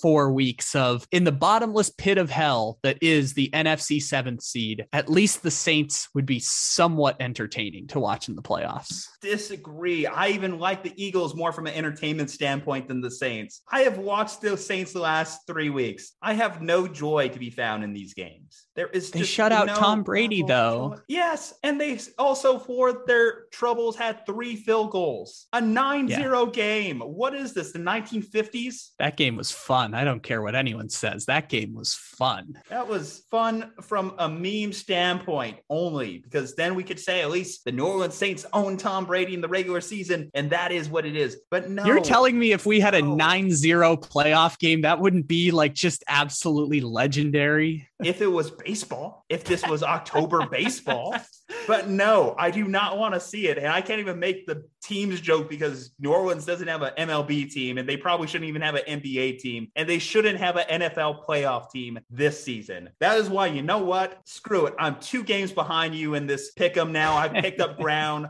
Atlanta Falcons. Rise up, guys. Come on. It's a home game for you. The last time you played the Saints, you beat them 27-25. Trevor Siemian was the quarterback there. Trevor Siemian, Taysom Hill. I don't know. Throw a dart and see what happens. It's all the same. Could be Matt Ryan's last game in Atlanta. Forgot to mention that. Set up Matty Ice on a high note. The last time you played the Saints, 343 yards, 2 touchdowns. I don't know if that's going to keep up given that the Saints defense has been playing out of their mind lately, but they've gotten bits and pieces back. I actually saw a report. I don't know how true it is about Calvin Ridley potentially like stepping back for them, but I don't know if they would be this season or this game certainly, but I saw it this week, which was odd to me. But either way, I'm just going to say this. I'm just going to go with the underdog here. It's actually not even that big of a line. I think it's only 4.5 at this moment. I'm going to go with the Falcons. Screw it. Week 18. Think about it this way. There's a lot of teams in week 18 that just love to fuck over their rivals. Never gamble on games with teams that are eliminated from the playoffs. You have no idea how they're going to respond. You have no idea what happens once you have nothing to play for. It's like the Texans all of a sudden were like, well, we're not playing for anything, so we might as well just go bonkers. And the Vikings basically said, we don't really care anymore. We're pretty much dead at this point. It's so impossible to figure out once teams are eliminated from the playoffs what's going to happen. Haven't the Seahawks won like 3 games in a row or some shit like that? Or, they lost to the Bears. I mean, they had a great week against the Lions here. I think they also put up 50 this week. But I agreed, like teams that are eliminated have a chip on their shoulder. They love to screw over these teams that they know can make it, especially in the Saints Falcons. I know it's not much of a rivalry anymore, at least to us, the mainstream audience here of football. But if you go into those NFC South conversations, these 2 teams have a lot of hate for each other. Obviously, the Mercedes arguments too of years past between sharing stadium names practically. Rest in peace to the Mercedes-Benz Superdome, now the Caesars Superdome. But I will know that I have lost whenever Josh Rosen steps out on the field. We got to see some Josh Rosen last week, so yeah, I imagine that even if we want the perfect exit would be one of 2 things for Matt Ryan. One, a classic Falcons chaos game, which is it's not going to happen because the Saints can't, but both teams score in the 30s, 350 yards, 3 touchdowns, 1 interception, and just dumb shit happening at the end of the game. Just a classic one last ride Falcons chaos game, or Matt Ryan lying face first on the field looking very sad. By the way, Matt Ryan getting a taunting penalty against the Buffalo Bills this weekend. He scored a touchdown, got hit with a taunting penalty for taunting Jordan Poyer. Then they marked the ball down at the 1 on replay, 15-yard penalty. And Matt Ryan's like, do you know how hard it is to get 15 yards with this crappy offense? Do you know how difficult it is to get 15 yards? Yeah, some other positives, though. Obviously, you look at the Dolphins game from a couple weeks ago, too, how Ian Book was on the run consistently in that game. If they're out Ryan Ramczyk in this game, then maybe the Falcons could get something going there defensively. But let me ask you this. Name a single pass rusher on the Atlanta Falcons. Grady Jarrett, I still believe exists out there, right? Yeah, he's still there. That's a cheap one. Name a second one. Maybe they send AJ Terrell on an exotic blitz.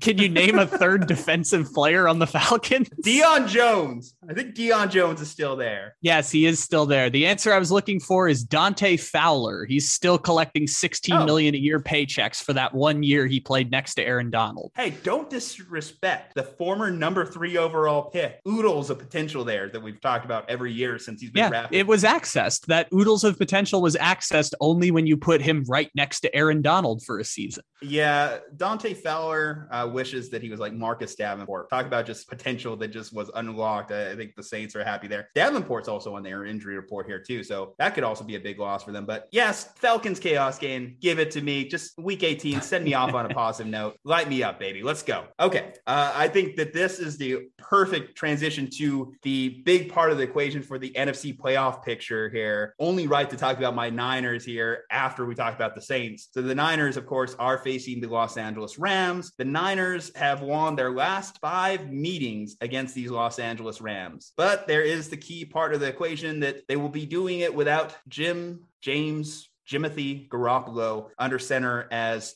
Trey Lance will be suiting up for the 49ers. Rookie quarterback Trey Lance, he of course started last week against the Houston Texans, got his first win as an NFL starting quarterback, 16 of 23, a couple hundred passing yards, a couple touchdowns, one pick, about 30 rushing yards. It was a good day for the rookie. You know, we saw the flashes of brilliance there, but against these Rams, man, I know I always like to use ownage as ownage, but here's where I'm coming into this thing. It's an easy motivation for the Rams. It's an easy thing for Sean McVay. You talk about bulletin board material. We can win the division. This team has kicked our ass 5 straight times. Guys, let's ball up, if only for a week, to eliminate the team we hate. We talk about the reverse spectrum of an eliminated team, eliminating a team trying to make the playoffs. What about a team that has lost their last 5 matchups against the same opponent? You don't think that they're motivated for this one? That's why I almost hate that the Ravens didn't have Lamar Jackson last week. It could potentially have ended this, or that the Cowboys are a fraudulent team and couldn't have just, beaten the Cardinals while they were backsliding, because it let the Rams come into this game highly motivated because they had something to play for. Because Sean McVay, if you told me they had nothing left to play for, we would have saw, I guess they don't have Sean Mannion anymore, but we would have saw whoever the backup quarterback is behind Matthew Stafford. It's still Walford. It's still Walford. Cool. Well, we would have saw Walford. No, instead we get the full complement of Matthew Stafford. Now, is that a bad thing though? Because Matthew Stafford, man, these last few weeks has definitely, I mean, the Rams are winning, but 5 interceptions in his last 53 dropbacks. Mm-hmm. Those pick sixes, the one this past week against Baltimore, Joe Burrow put up 525 yards against that JV level Baltimore Ravens secondary. But Matthew Stafford is just getting picked, and I think he had a fumble too. What's going on there? That is my question here. I'm down in this one. So you know what? I'm going to defer analysis to you. See what we disagree this week. Or maybe all right, let's start off with the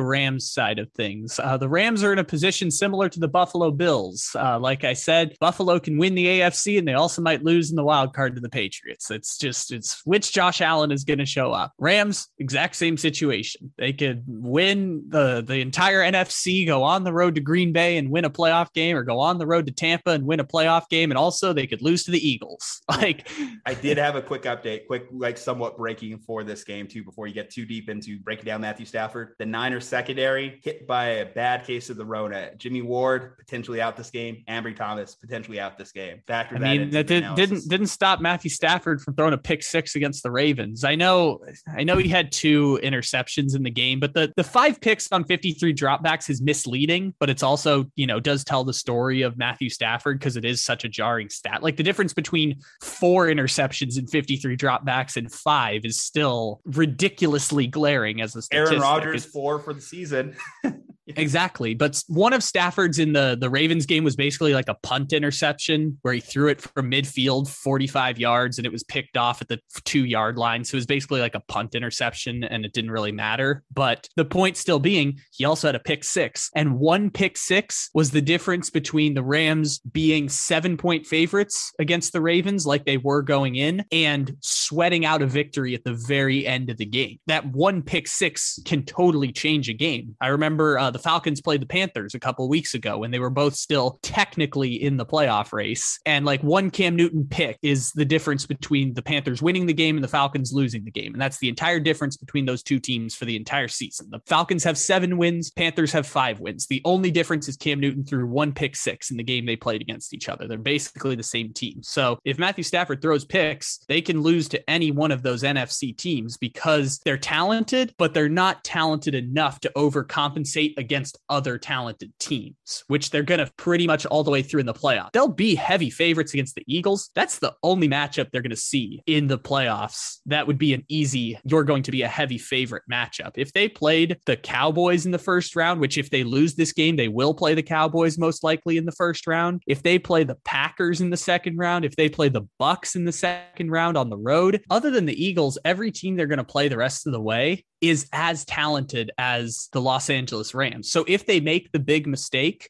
which again, it might not happen, but it's more likely to happen with Stafford than it is with Rodgers or Brady or even Kyler Murray or even Dak Prescott, they might not have the talent to overcompensate for that. And they'll probably lose in the second round of the playoffs, like we all kind of think the Rams are going to, because we think the Packers and Bucks are both better than the Rams. And they'll have to play one of those teams in the second round. So they won't be able to overcome the talent discrepancy if they make mistakes. It's just a question of which Stafford is going to show up. If Stafford plays 3 games where he has 8 touchdowns and 1 interception, maybe the Rams can win the Super Bowl. If not, then the Rams probably get bounced in the playoffs. But I find that interesting is which Stafford is going to show up. And that kind of begins with this game because they should beat the 49ers, but they might not beat the 49ers because the 49ers at least have enough talent to take advantage of mistakes that the Rams have made. This has happened a few times in Rams games this year. It happened against the Packers where they lost because of a couple turnovers. Obviously the Ravens game they just escaped this week. It's happened a few times to the Los Angeles Rams this year. On the 49ers side of things, you seemed so sad when you said Jimothy wasn't playing and that it was Trey Lance instead. Yeah. I'm going to be honest. I think Trey Lance doesn't give us the best chance to win in this game. Be honest, if I had a healthy Jimmy Garoppolo, then I would prefer him to be starting this game. The problem is I don't have a healthy Jimmy Garoppolo because he actually had a press conference today where he was talking about the thumb injury and he quote said, "It fucking hurts." If a quarterback's talking like that and they can't grip the ball, the chances of them starting seem very unlikely. So I'm going to just say that Trey Lance is probably our starter going into this game. Yeah, I thought this was like a 6-month injury that Jimmy Garoppolo has, and they're just delaying surgery on it because the season's not over yet. But it seems kind of insane. But yeah, Trey Lance is going to be the starter. And I've been firmly entrenched in the camp of Trey Lance should have been starting since week 1 for the San Francisco 49ers. He should have been starting the entire season for San Francisco. And the argument I made for the strongest point is you make this move for the next 10 years. You give up 3 first-round picks and get ready to trade Jimmy Garoppolo because of the next 10 years. Making the playoffs as a 7 seed, which is what I thought the 49ers would be coming into the season, was 3rd best team in the NFC West. Now, I thought the Seahawks would be the 2nd best team, but points still standing. 3rd best team in the NFC West does not really matter that much for the San Francisco 49ers. You should at least let Trey Lance get the starts so that you figure out who he is. And I kind of got a nice little compromise, which was he didn't sit the entire season. He didn't start 17 games. He gets 3 starts and a winner go home game the last week of the season to play in. And maybe he gets a playoff game. And all of that is important because Trey Lance getting the repetitions is important for the San Francisco 49ers. Even if he's not going to be an elite quarterback like they hoped he was when they draft him, at least you start to find out the answer to that. At least you start to find out whether Trey Lance is the guy or isn't the guy, or if he's just another Jimmy Garoppolo, but he can run the ball. I think Trey Lance is still going to be a really good quarterback. I have no evidence to prove it one way or another. I'm just going based off the fact that smart football people told me Trey Lance was going to be very, very good at football. And so I still believe he's going to be very, very good at football. I just thought 17 games of sample with a really talented 49ers roster would have really helped us start to figure out whether he was going to be that guy. And for the 49ers, that kind of should have been what this season was all about. Because if next season is going to be all about Trey Lance development, then why are we delaying the inevitable? Is it because you really, really care about that 6th playoff spot in the NFC? I'm going to say, yes, you do. Any chance you have a chance to make the playoffs, yes, you do. That's maybe where we disagree, but I think that no year is guaranteed. The next year is not guaranteed. You play for today, you don't play for tomorrow. And I do think that Trey Lance, while he can benefit from playing time, and he has benefited from the 2 games of playing time that he's gotten, technically 2.5 games of playing time he's gotten, there's still that old school thought that you can benefit from time sitting behind a veteran. And we've seen some successful examples. Of course, the standard bearer is Patrick Mahomes and Alex Smith. Well, I guess technically you would say Aaron Rodgers and Brett Favre. But yes, we have seen examples of that being a good way to develop a quarterback too. And yes, I think it would be a huge failure if next year the Niners aren't competing for a playoff spot, regardless of Trey Lance being his first year starting or not. The expectation next year is also playoffs as well, since you do mention we do have this team going. I just look at where they are at this particular point in time on the field. Even watching the game last week where I mentioned the stats are impressive. The stats were good. There was just these little flashes of things that you're not facing the Houston Texans every week. You're facing the Los Angeles Rams, who have arguably a top 10 defense, at least have defensive playmakers that could burn you. And he doesn't seem like he's there yet. And particularly more so, and this is just getting really into the weeds here, but technically sound. His hitchy delivery, that's an offseason project for the 49ers and one that they absolutely have to correct. And if it comes down to a win or go home game, I know Jimmy Garoppolo can beat the Rams because Jimmy Garoppolo has beaten the Rams 5 times in a row. I know that Jimmy Garoppolo could get wins because Jimmy Garoppolo's career starting record with the 49ers is 30-13 versus Kyle Shanahan's record without Jimmy Garoppolo in the starting lineup, which is like 7-28 or something absurdly bad. Also, too, one of the big things, Jimmy Garoppolo is dealing with an injury again, which is a big part of this thing. I guess I get frustrated with the Jimmy Garoppolo conversation is because we talk about him so often as almost quarterback 25 through 32 when he's probably on that fringe of quarterback 20, somewhere in that range. Like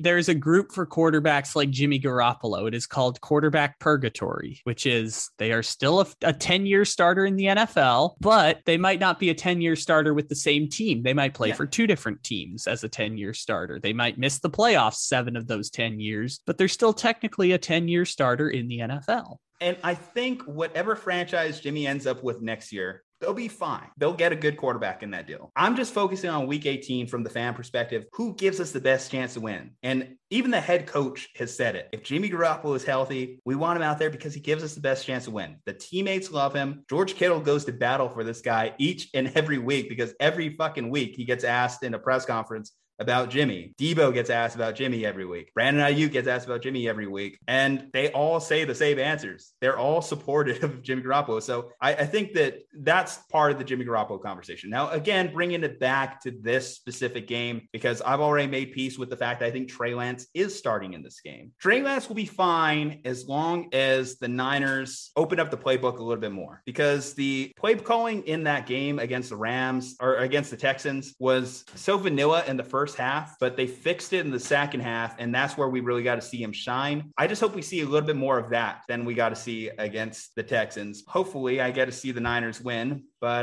curious to see what you do here. I understand if I want to give you an emotional hedge here, to the point of the 49ers throwing their support behind Jimmy Garoppolo, whether it be Shanahan or whether it be George Kittle or whether it be Debo or whether it be, I forgot who else he said in there. Someone else was throwing their support behind Ayuk. Oh, that's interesting because I thought Lance was throwing to Ayuk a lot more. Like they had a little bit of a connection there. Not really. I mean, towards the most recent stretch of games, Jimmy and Ayuk have found a little bit of something of rapport. Kyle Juszczyk, also a guy on the Jimmy Garoppolo support train. I guess my question there would be that if we're playing for now and we're throwing our support behind Jimmy, then why the hell did we get Trey Lance in the first place? And because Jimmy did give you a reason with the injuries. It's shitty that it had to come to that. But Jimmy Garoppolo did give you a reason to pursue another quarterback with the injuries. If Jimmy Garoppolo doesn't miss the year with the ACL or was healthy last year, we're probably not having this discussion. You know, it's probably a little bit more akin to Kirk Cousins in that how that's going in Minnesota, albeit I think a little bit more successfully because the Niners have better personnel and perhaps even better coaching than Minnesota does. But I think we would probably be talking about Jimmy Garoppolo more in that vein than we're talking about him as almost an Andy Dalton type. Well, he's far from an Andy Dalton type at this point in his career. I think of him in quarterback purgatory, hanging out with Derek Carr and hanging out with whatever's left of Ben Roethlisberger or Matt Ryan. But to the point I'd ask you as a host of a very popular 49ers podcast, I will say, if you had to do it over again, would you have made the Trey Lance trade? You see, here's the thing. I think sometimes it gets you painted unfairly to say, like, I'm anti-Lance. No, I'm very much in pro-Lance territory in the sense that Trey Lance was on my big board, at the top of my big board as far as 49ers draft picks, because I see the writing on the wall. I saw the writing on the wall a year ago because of how divisive this subject has become in the fan base alone. It's literally like a civil war for 49ers fans on Twitter week in and week out between Jimmy Garoppolo, Trey Lance, Jimmy Garoppolo, Nick Mullins, Jimmy Garoppolo, CJ Beathard, Jimmy Garoppolo, Tom Brady, Jimmy Garoppolo, insert name of a non-existent quarterback at this point. Whether it was this year, next year, the year after, I just want the Niners to be set up for the future. I'm just looking at it through this 2021 season, since we did make the decision to have both Jimmy and Trey on the roster. Who gives the Niners the best chance to win now? 2021. And I think it was Jimmy. And I think the better part about this is if Jimmy was playing, Jimmy was active, you could also flip Jimmy Garoppolo for trade value. To me, it looks like the 49ers are hedging in the event that they're wrong, because they're waiting a year to begin the development of Trey Lance. Again, say begin development, though. That's the buzzword. Is he not developing right now? I think he's back on that. In fairness, he's probably developing, but game reps are the way that you're going to find out if he's a good quarterback or not. It's going to take 30 games with consistent, 1,000 passing attempts to be able to decipher how good or how whether he was great. That's tough too, because if you just look at the game scripts that Kyle has written out for him in the games he has played, they've hedged more on his running ability than his passing ability. It's almost like they're trying to hide his ability as a passer at this current juncture in time. So I don't know what the right answer is for what's going to be the best for Trey Lance's development moving forward. But what I can tell you is there are examples of both. There's examples of guys who got in and played and had success, and there's guys who went in and sat and played the next season and had success. Mm-hmm. We just won't know the answer till next year. And to act like we know the answer now, I think would be a false narrative. I think nobody knows the answer, but the 49ers should find out whether they have it or not. And with that, I'm going to take the Los Angeles Rams to win against the 49ers. Okay, fine. Then you know what? Put it on the board. I'm going with the Niners. I'm just going with my team. I might as well ride with the ship here. If I'm on the Titanic and I'm with the violin just playing it, let's sing it out, boys, then it is what it is. But going out with you, faithful. That was a long preview. How do we transition? I say we transition by staying in the NFC. What do you say? I say we do that. Let's talk about the Eagles and Cowboys, because that's another game with some playoff implications for at least one team. The Eagles don't necessarily have the same amount of stakes at play as the Cowboys do. Eagles are at least locked into a playoff spot. What playoff spot that ends up being still to be TBA there, but for them, but it doesn't really matter as much between 6, 7 seed, whatever we're talking here. The Cowboys, like I said, they're coming off that embarrassing loss to the Cardinals. I only say embarrassing because the Cardinals were in a funk, and the Cowboys just came in with no energy, no level of urgency. They had an opportunity at the 1 seed if they played it right. A slim opportunity, but they had an opportunity at the 1 seed, and they didn't even necessarily come out with that same vigor to go after and pursue it that you would like. And this is just a thing. Is it coaching? Is it Mike McCarthy? Is Dak the right guy? Is their defense a paper tiger? There's a lot of questions that the Cowboys have left on the table because they were not able to just do what they needed to do and beat a good team. Because again, just looking at that schedule, we went through their schedule last week. It went through the wins, and the losses are against a lot of good teams to average teams, and the wins are against a lot of bad teams. So what are the Cowboys? Are they a good team? Are they a bad team? We know the record says they're a good team, but if they go into a matchup against a good team in the playoffs, which, spoiler alert, the playoffs have a lot of good teams, how will they do? How far can they go? Not only that, the Cowboys, if they want to run through the gauntlet of the NFC, they have to go through 3 good teams, because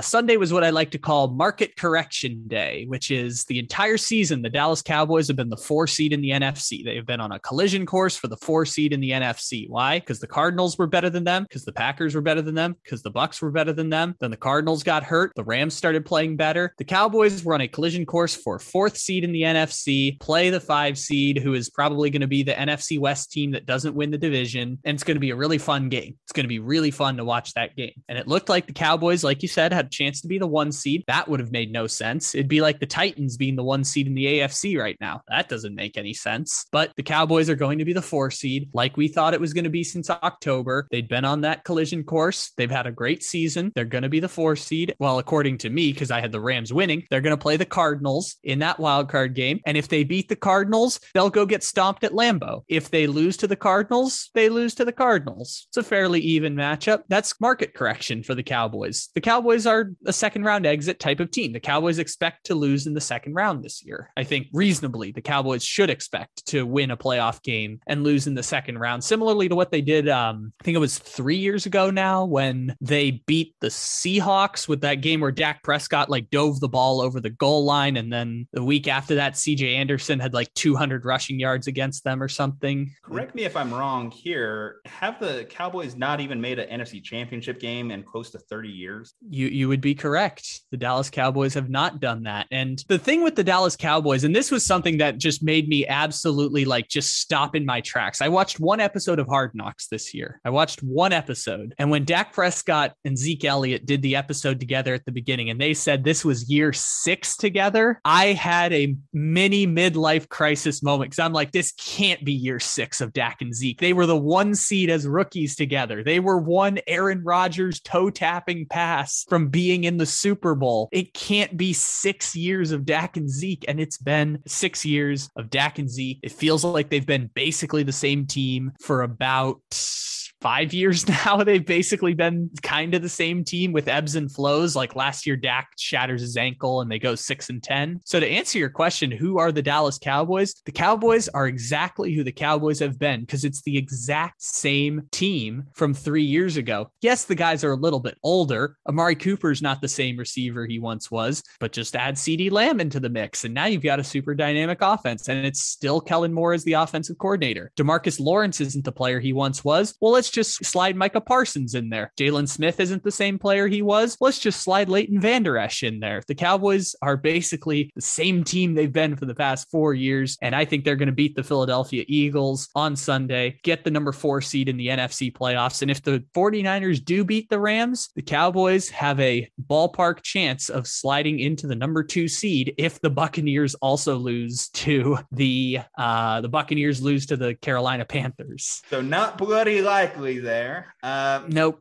What I would say here is, by the way, you missed a perfect opportunity to quote the late Dennis Green there. They are who we thought they were. Yep. And I will say, though, Micah Parsons, he is showing up currently as out on this injury report. So that might be a big, interesting story to take a look at here. Obviously, the soon-to-be defensive rookie of the year, Micah Parsons, not being in that starting lineup. Quite a bit of a hit to that Dallas Cowboys defense, I would say there. The last time these teams played, it was, I believe, a Monday night game, and they didn't even look like they were in the same ballpark as each other. Was that the game where Jalen Hurts said you just have to flush the poop and move on? Is that the game I'm thinking of? You know, the Eagles have given us a lot of great press conferences this year. I do tend to lose track of when they happen. Like, we start off the year with Nick Sirianni just stumbling his way through his opening press conference. Then we get that great Jalen Hurts gem, as you mentioned. And also, you know, I gotta say, I haven't personally heard this one. I've only seen the quotes here, but Nick Sirianni also talked about looking at Flowers or something like that. Well, since the Flowers speech, they've really come on strong. And, you know, it's weird. I feel like I've grown a level of attachment to this Eagles team as they've kind of came out of nowhere and risen to being obviously a playoff team this year. Like you had to say, Nick Sirianni, for all his faults, all the jokes at his expense, he should be firmly in that coach of the year discussion, just given what the Eagles have done this season. Oh God. Oh no. I know it sounds like a weird thing, but no, I was talking about this team like a 4-win team heading into I was too. I didn't know what to do with them at the start of the year, but I was looking around. I'm like, are they tanking? Like, they could be a team you argue is tanking, but they didn't get rid of anyone other than Carson Wentz this offseason. Like, they had a chance to get rid of everyone. Like, Miles Sanders is a free agent at the end of the year. Brandon Graham's a free agent at the end of the year. Fletcher Cox still has value. I was just kind of confused what they were. And then they signed Steven Nelson, like right before the season started. I was like, I don't know what to do with them at this point. And in fairness, the reason the Eagles are in the playoffs is because unlike all of the other teams in the bottomless pit of hell that is the NFC 7th seed, they're like 8-1 against teams that are below 500. So they happen to play an NFC East schedule that was really easy and didn't have any of those weird losses to like the Lions or the Falcons. So their Giants loss was pretty bad though. But that's I remember the one. Their Giants loss, but that's the only one though. that one though, like three. See that's where it comes down to how do the Eagles win ball games? The Eagles win ball games by Jalen Hurts not turning over the football, because when they lost to the Giants, 3 interceptions, like 100 passing yards. It was a terrible performance there. They win because they play in the same division as the Giants and Washington, and they're able to go 3-1 against the Giants and Washington. Hey. And also there's only 5 good teams in the NFC. Yeah, and I'm not convinced even the Cowboys may be one of them. So you know what? Screw it. I'm going with the Eagles too. I'm just going like across the board here. We're here to fight on this one, Kyle. I'm going with the Eagles. You know what? I'm either going to win by 7 or underdogs. Lose by 3. I'm going to be so pissed. They're 7-point underdogs in this one. Actually, you know, before I so boldly proclaim that, I kind of wonder Eagles' motivations in this game. They don't really have anything to benefit from it. Nah, it's the Cowboys. It's the Cowboys. I feel as though the Eagles are one of those teams like, you know, you kind of I would say for that one. I would say the Cowboys have nothing to play for, but this game is now flexed onto Saturday. So the Cowboys don't technically know if Tampa Bay or Carolina is going to do some dumb shit and Tom Brady's going to throw 4 interceptions. But I love the new NFL flexing policy. Very sneaky, sis. Yeah. Why are Chiefs Bronco? Why is Vic Fangio on my TV on primetime? Explain this to me, NFL. I demand an explanation. Why are you putting Vic Fangio on my and Drew Lock, by the way, Vic Fangio and Drew Lock on my primetime television? Why are you doing this? Because they know that you'll be watching anyway, that you're a lock to tune in. You know what? No, piss off, NFL. I will not watch. I as much as I love Patrick Mahomes, as much as I love the Chiefs, who you're screwing out of the number 1 seed. I don't know how your tiebreakers work, but in no world should the Titans be the 1 seed over the Chiefs. Well, hold up here. You're saying they're screwing over the Chiefs because of tiebreakers. The Titans did beat the Chiefs, my friend, by a lot to a little. The Chiefs should also be 13-3, and the Titans should be 9-7. Kyle, say it with me. By a lot to a little. It was, yes, but also the Chiefs are a 13-3 team on paper, and the Titans are the Titans. So you know what you can do with the paper? This is what paper is. You're gonna rip it. Yeah. I'm actually gonna Kobe. See, that went in. We can't tell. That not even on the TV broadcast. Exactly. Should we move to the next game as a perfect transition there? Maybe we should. Which game should we move on to, though? I mean, we have one more game in the NFC. I think we only have one AFC game this week. That's kind of weird, but we do because there's not much to play for in the AFC at this point. Well, everything's pretty much locked in. The AFC one is a great main event ender. I mean, the NFL agrees with us, obviously putting it as their Sunday night main event here.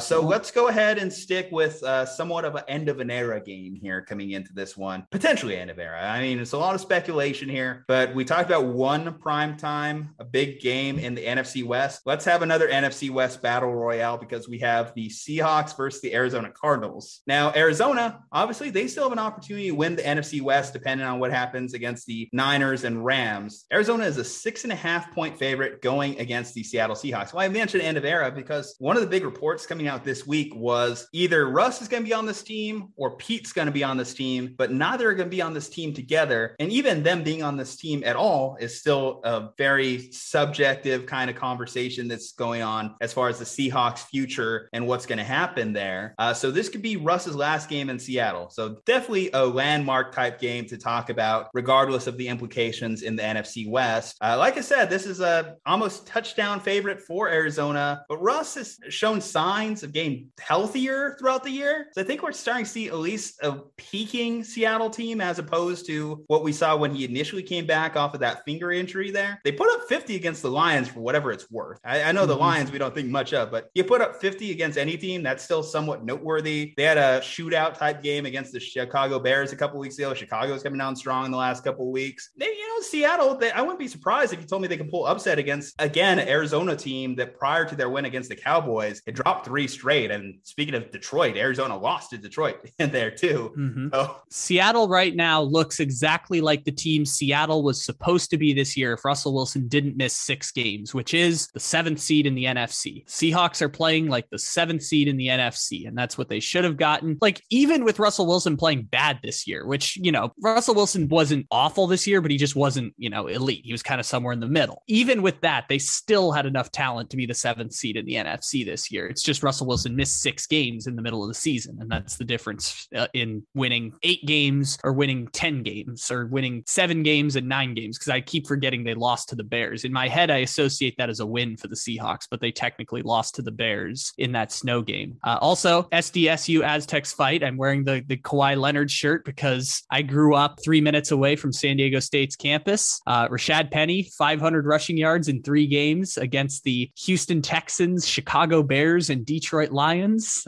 teams that we would not argue are great rushing defenses, but Rashad Penny, 500 rushing yards and 5 touchdowns in 3 games for the Seattle Seahawks. And he's gonna do the Kenyon Drake thing where the Cardinals paid Kenyon Drake $10 million because he had 4 touchdowns in a game against the 6-10 Browns. So someone's going to pay Rashad Penny $5 million this year. It's going to be really confusing when they do, but someone's probably going to do it. Might be even the Seahawks now that I think about it. I guess the part I wanted to talk about with Seattle is I haven't heard one good reason for why the Seahawks should fire Pete Carroll. Like, I've heard reasons for why, but none of them have actually been good for why the Seahawks should fire Pete Carroll at this point. It's just stale. Everything's grown stale, I guess, is probably the only thing you would say, really. And like you said, is that a good reason? Is that a bad reason? That's kind of like one of those standard NFL reasons. It's like, why is Andy Reid no longer the coach in Philadelphia? Things grew stale. I mean, I know he had one bad year, but obviously you would say Andy Reid's run of success in Philadelphia should have said he was still the coach there for 20 years. Well, I'd ask the Seahawks, like, do you want to suck for the next 3 years? This is a totally real question. Like, do you want to go through the rebuild for the next 3 seasons? Because you get all your draft picks back after this year. Like, the Jamal Adams trade picks are back. The Carlos Dunlap trade picks are back after this year. You get all your picks from 2023 going forward. So you can tear it all down right now and have a shit ton of draft picks, and you're going to suck next year. And the NFC West is really good right now. Like, there's a legitimate argument to be made for tear it all to the ground, you know, just clear house and let John Schneider try and recreate the magic they had with the Legion of Boom. Like, there is an argument to be made for it, but do you want that? If you're Seattle, if that's what you want, then you could fire Pete Carroll and hire a worse coach than Pete Carroll. Like, you could fire the $7.5 million a year coach and hire the $3 million Nathaniel Hackett to go through your rebuild or something. Like, you can do that if you want, but I would ask Seahawks, is that what you want? Because that's the only argument I could make for firing Pete Carroll is we're actively choosing to hire a worse coach than Pete Carroll. Yes, it's a matter of want versus need. I don't think anyone wants to blow this up. If you're a Seahawks fan, why would you want to blow it up? I mean, Russ, Pete, they've given you so much more memories than you had in the previous 40 years of Seahawks football. So it's not something they want to do. I guess it's a question, is this something you need to do? And it gets a little harder when you consider stuff like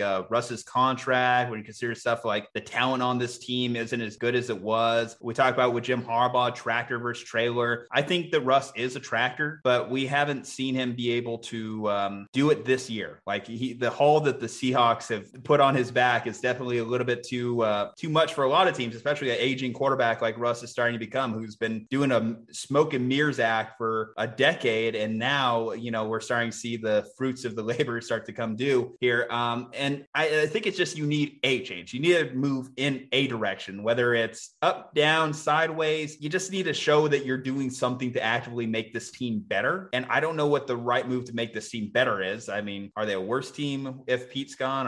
I think undoubtedly they are. If you get rid of all of these pieces, you're going to be a worse team. But the counterpoint to this is, and I make jokes about them all the time, is the Minnesota Vikings were at a crossroad after the Case Keenum year. And they said, we're going to sign up for 3 years of Kirk Cousins. We're going to sign up for 3 years of, we're going to try and keep it all together. And it didn't really work. Like, they were still fine, but they never got back to where they were. They had the one playoff win against the Saints and a couple missed playoff appearances. And then they signed up for Kirk Kirk Cousins again, because they were like, we're not ready to tear all of this to the ground. We just got Justin Jefferson. Dalvin Cook is still in his prime. Like, we're not ready to get rid of all of this yet. Have the Vikings been good the last 2 years? No. Are the Vikings going to get better? Probably not. Maybe they sign someone, but they don't have a ton of cap space at this point. But the Vikings have said, we're not ready to go to the bottom of the draft. We're not ready to spend 3 or 4 years. I think the reason for that is because Mike Zimmer and Rick Spielman, the general manager, are going to get fired if they do that. But the Vikings decided we're fine just being in the middle and fighting it out for a playoff spot. That's kind of where the Seahawks are at, except I'd argue the Seahawks are in a better situation because Russell Wilson is a Hall of Fame level quarterback, and there's a pretty good chance he'll still be that in the next few years. Like, I know he's 34 and Matt Ryan's 36 and he's starting to age out, but I tell you, I just do not envy whoever the head coach is of Seattle or whoever the offensive coordinators are for Seattle, because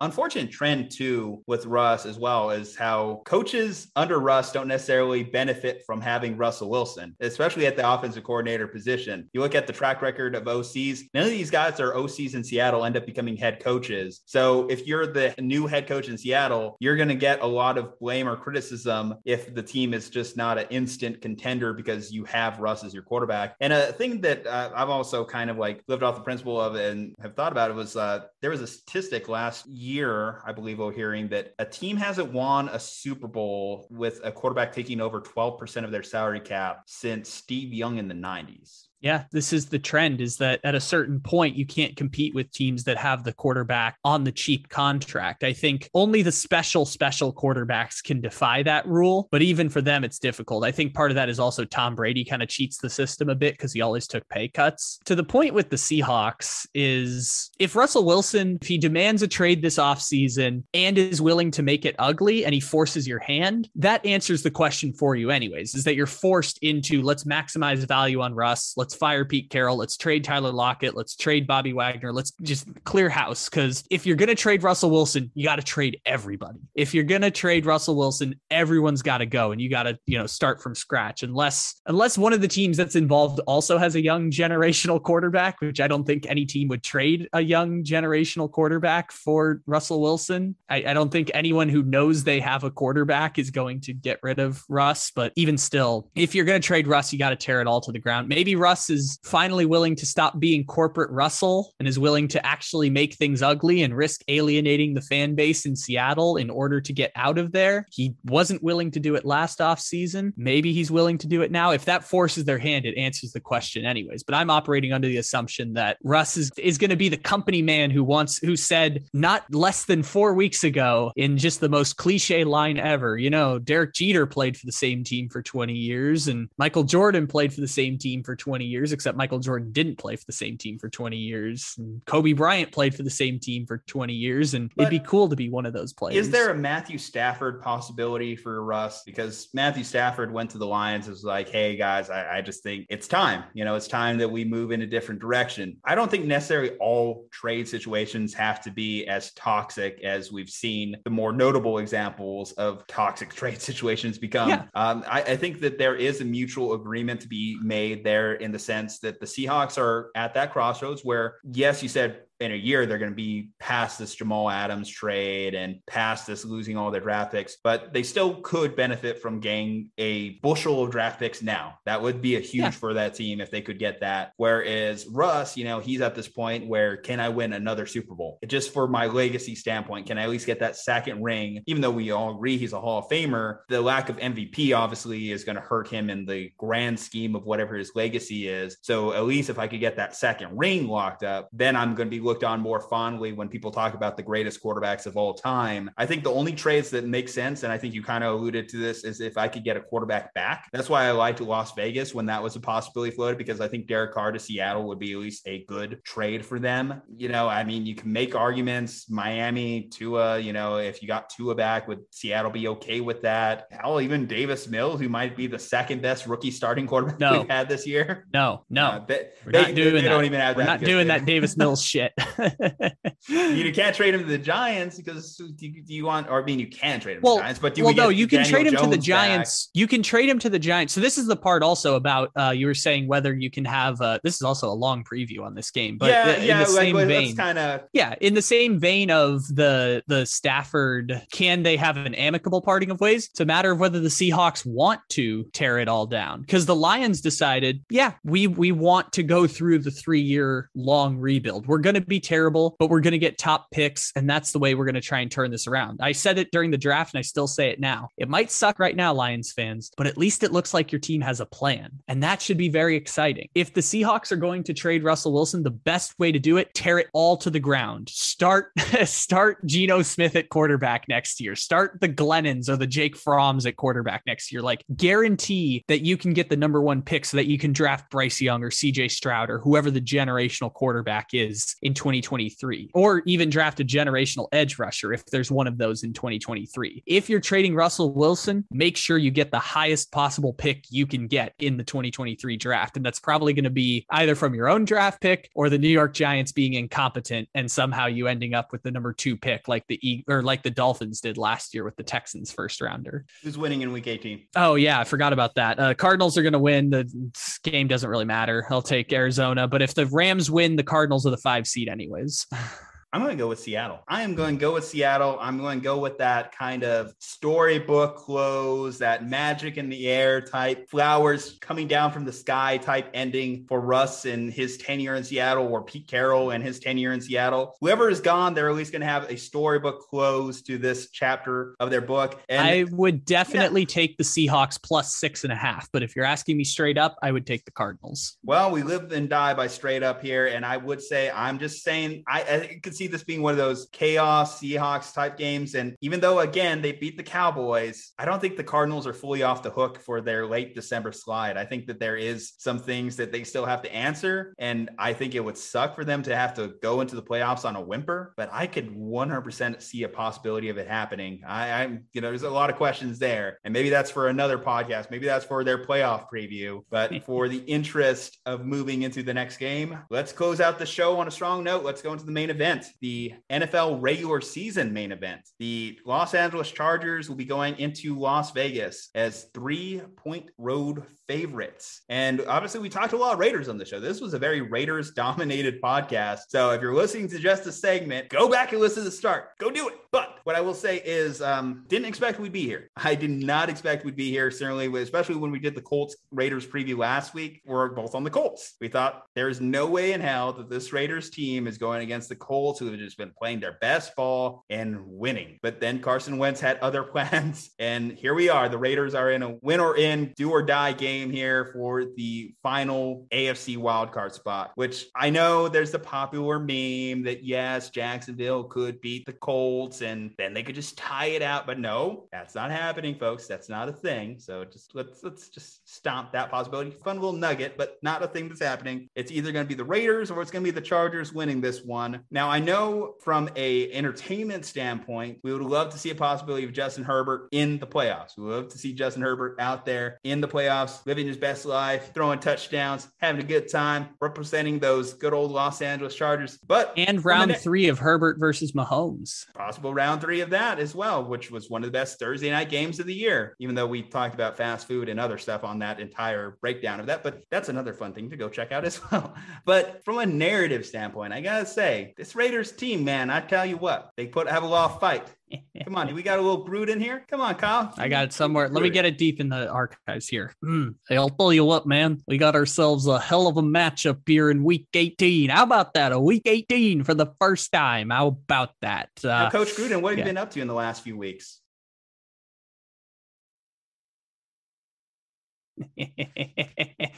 Yeah, Dirty Gruden's not ready to come out yet. I'm still not ready to debut Dirty Gruden at this point, but I hope people got that on the video.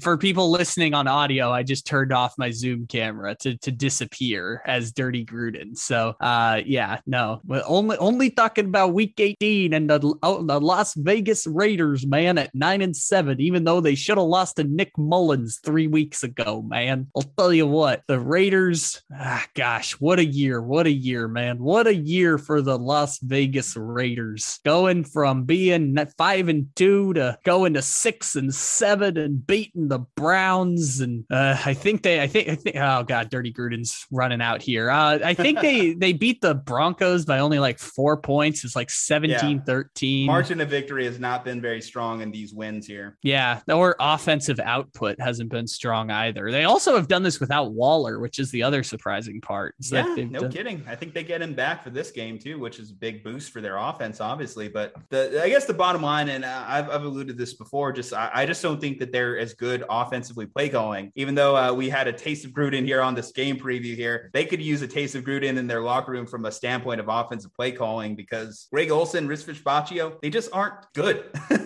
Vespacchio, I'll give credit to him. He is a good special teams coach, and that's where he belongs, as opposed to being the head coach of a contending team here in early January, because now that's the new standard of NFL football. Early January is what we're talking about for potentially making the playoffs here.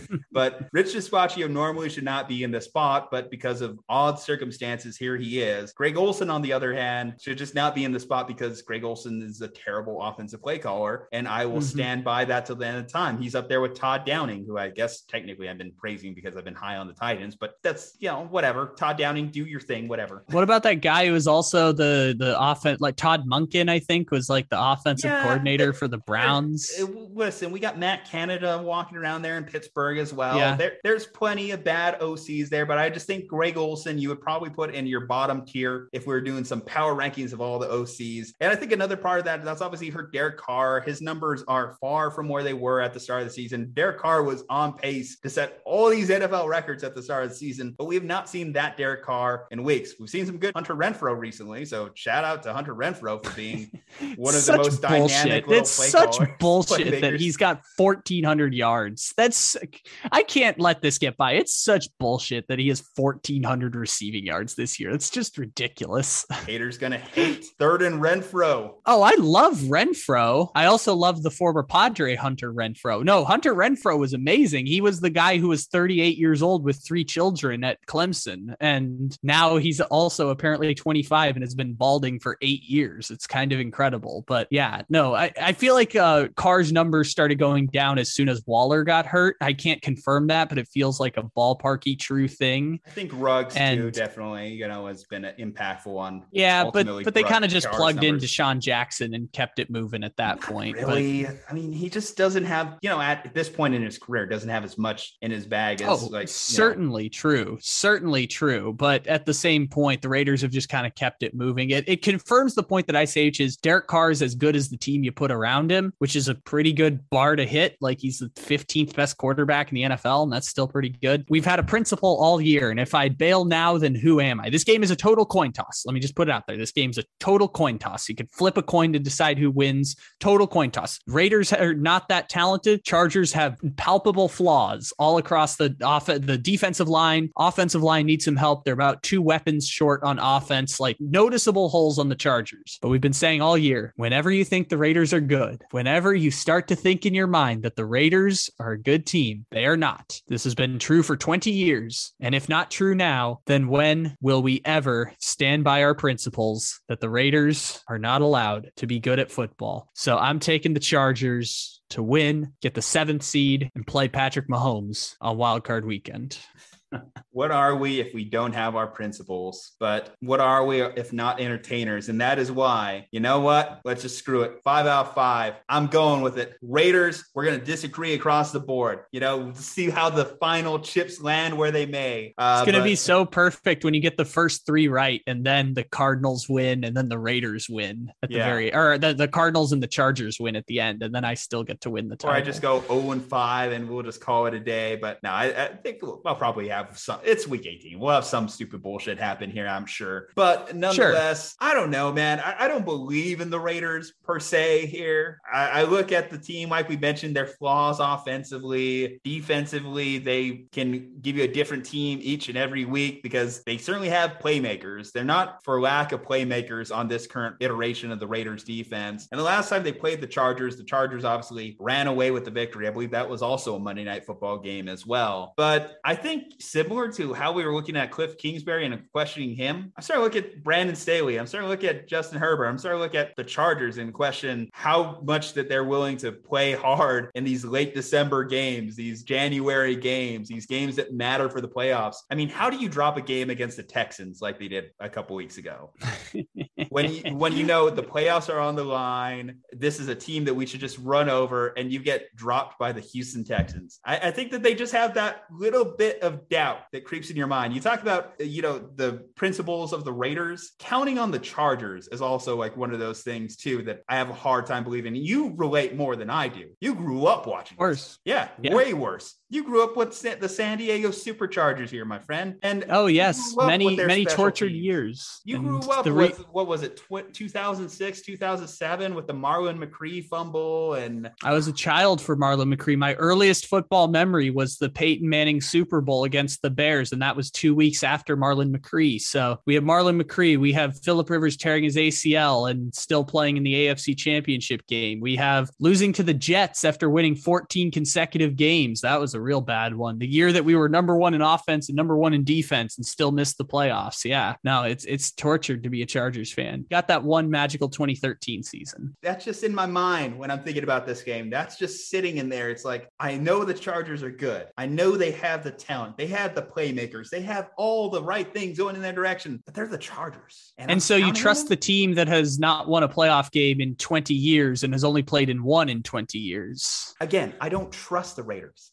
I don't trust anyone. This is real life adulting. I don't trust no one. But just here to disagree with you. Here just make the argument. Like I said, this is the one you should disagree on. This is a total coin toss of a game. I think the Chargers are 3-point favorites, and they usually say home team, road team swings 3 points. This game is a complete toss up, and one of them is going to get the playoffs. And if the Raiders get the playoffs, they get to be the 6th seed, which is hilarious. And if the Dolphins beat the Patriots, they get to be the 5 seed. And that is just stupid that the Raiders have a chance to walk away with the 5 seed after all of this, even though I know they are not good at football. 100% agree, but 100% agree to disagree. Basically, this entire NFL preview was just let's just go against each other. Let's just see what happens. And you know what? Yeah. If anything, it makes next week a little bit more interesting as we head into playoff weeks. Gosh, under 3 hours. I guess that's a goal. This is a good one, though. Hey, there's a lot of clips. We had some good AB talk, some Jim Harbaugh talk. We had our previews here. There's a lot of ways we could have went. Your disrespect for the Tennessee Titans. If not in week 18, then when? If we don't do it in the final week of the NFL season for 2 hours and 10 minutes, then when are we going to do it? You bring up a valid point. Well, way to bring in the new year. Happy New Year, folks. 2022. Hopefully you're setting some big time goals. 2021. Hey, if it wasn't your year, make 2022 your year. Go out there, conquer whatever challenges you set for yourself, make goals, just dream big. You never know what life has for you right around the corner. It's all on you to make it happen. Thank you for tuning in. We appreciate you. If you're listening this long, of course, leave a like on this video. If you're watching on YouTube, leave a 5-star if you're listening on Apple iTunes. Go ahead and drop below in the comment below your game predictions, perhaps. Leave a subscription, closing in on about 60 subscribers away from 2,000 on YouTube, so that's really cool. From Juju Talk Sports, Kyle Ledbetter, stay safe, happy, and healthy, and we will see you next time.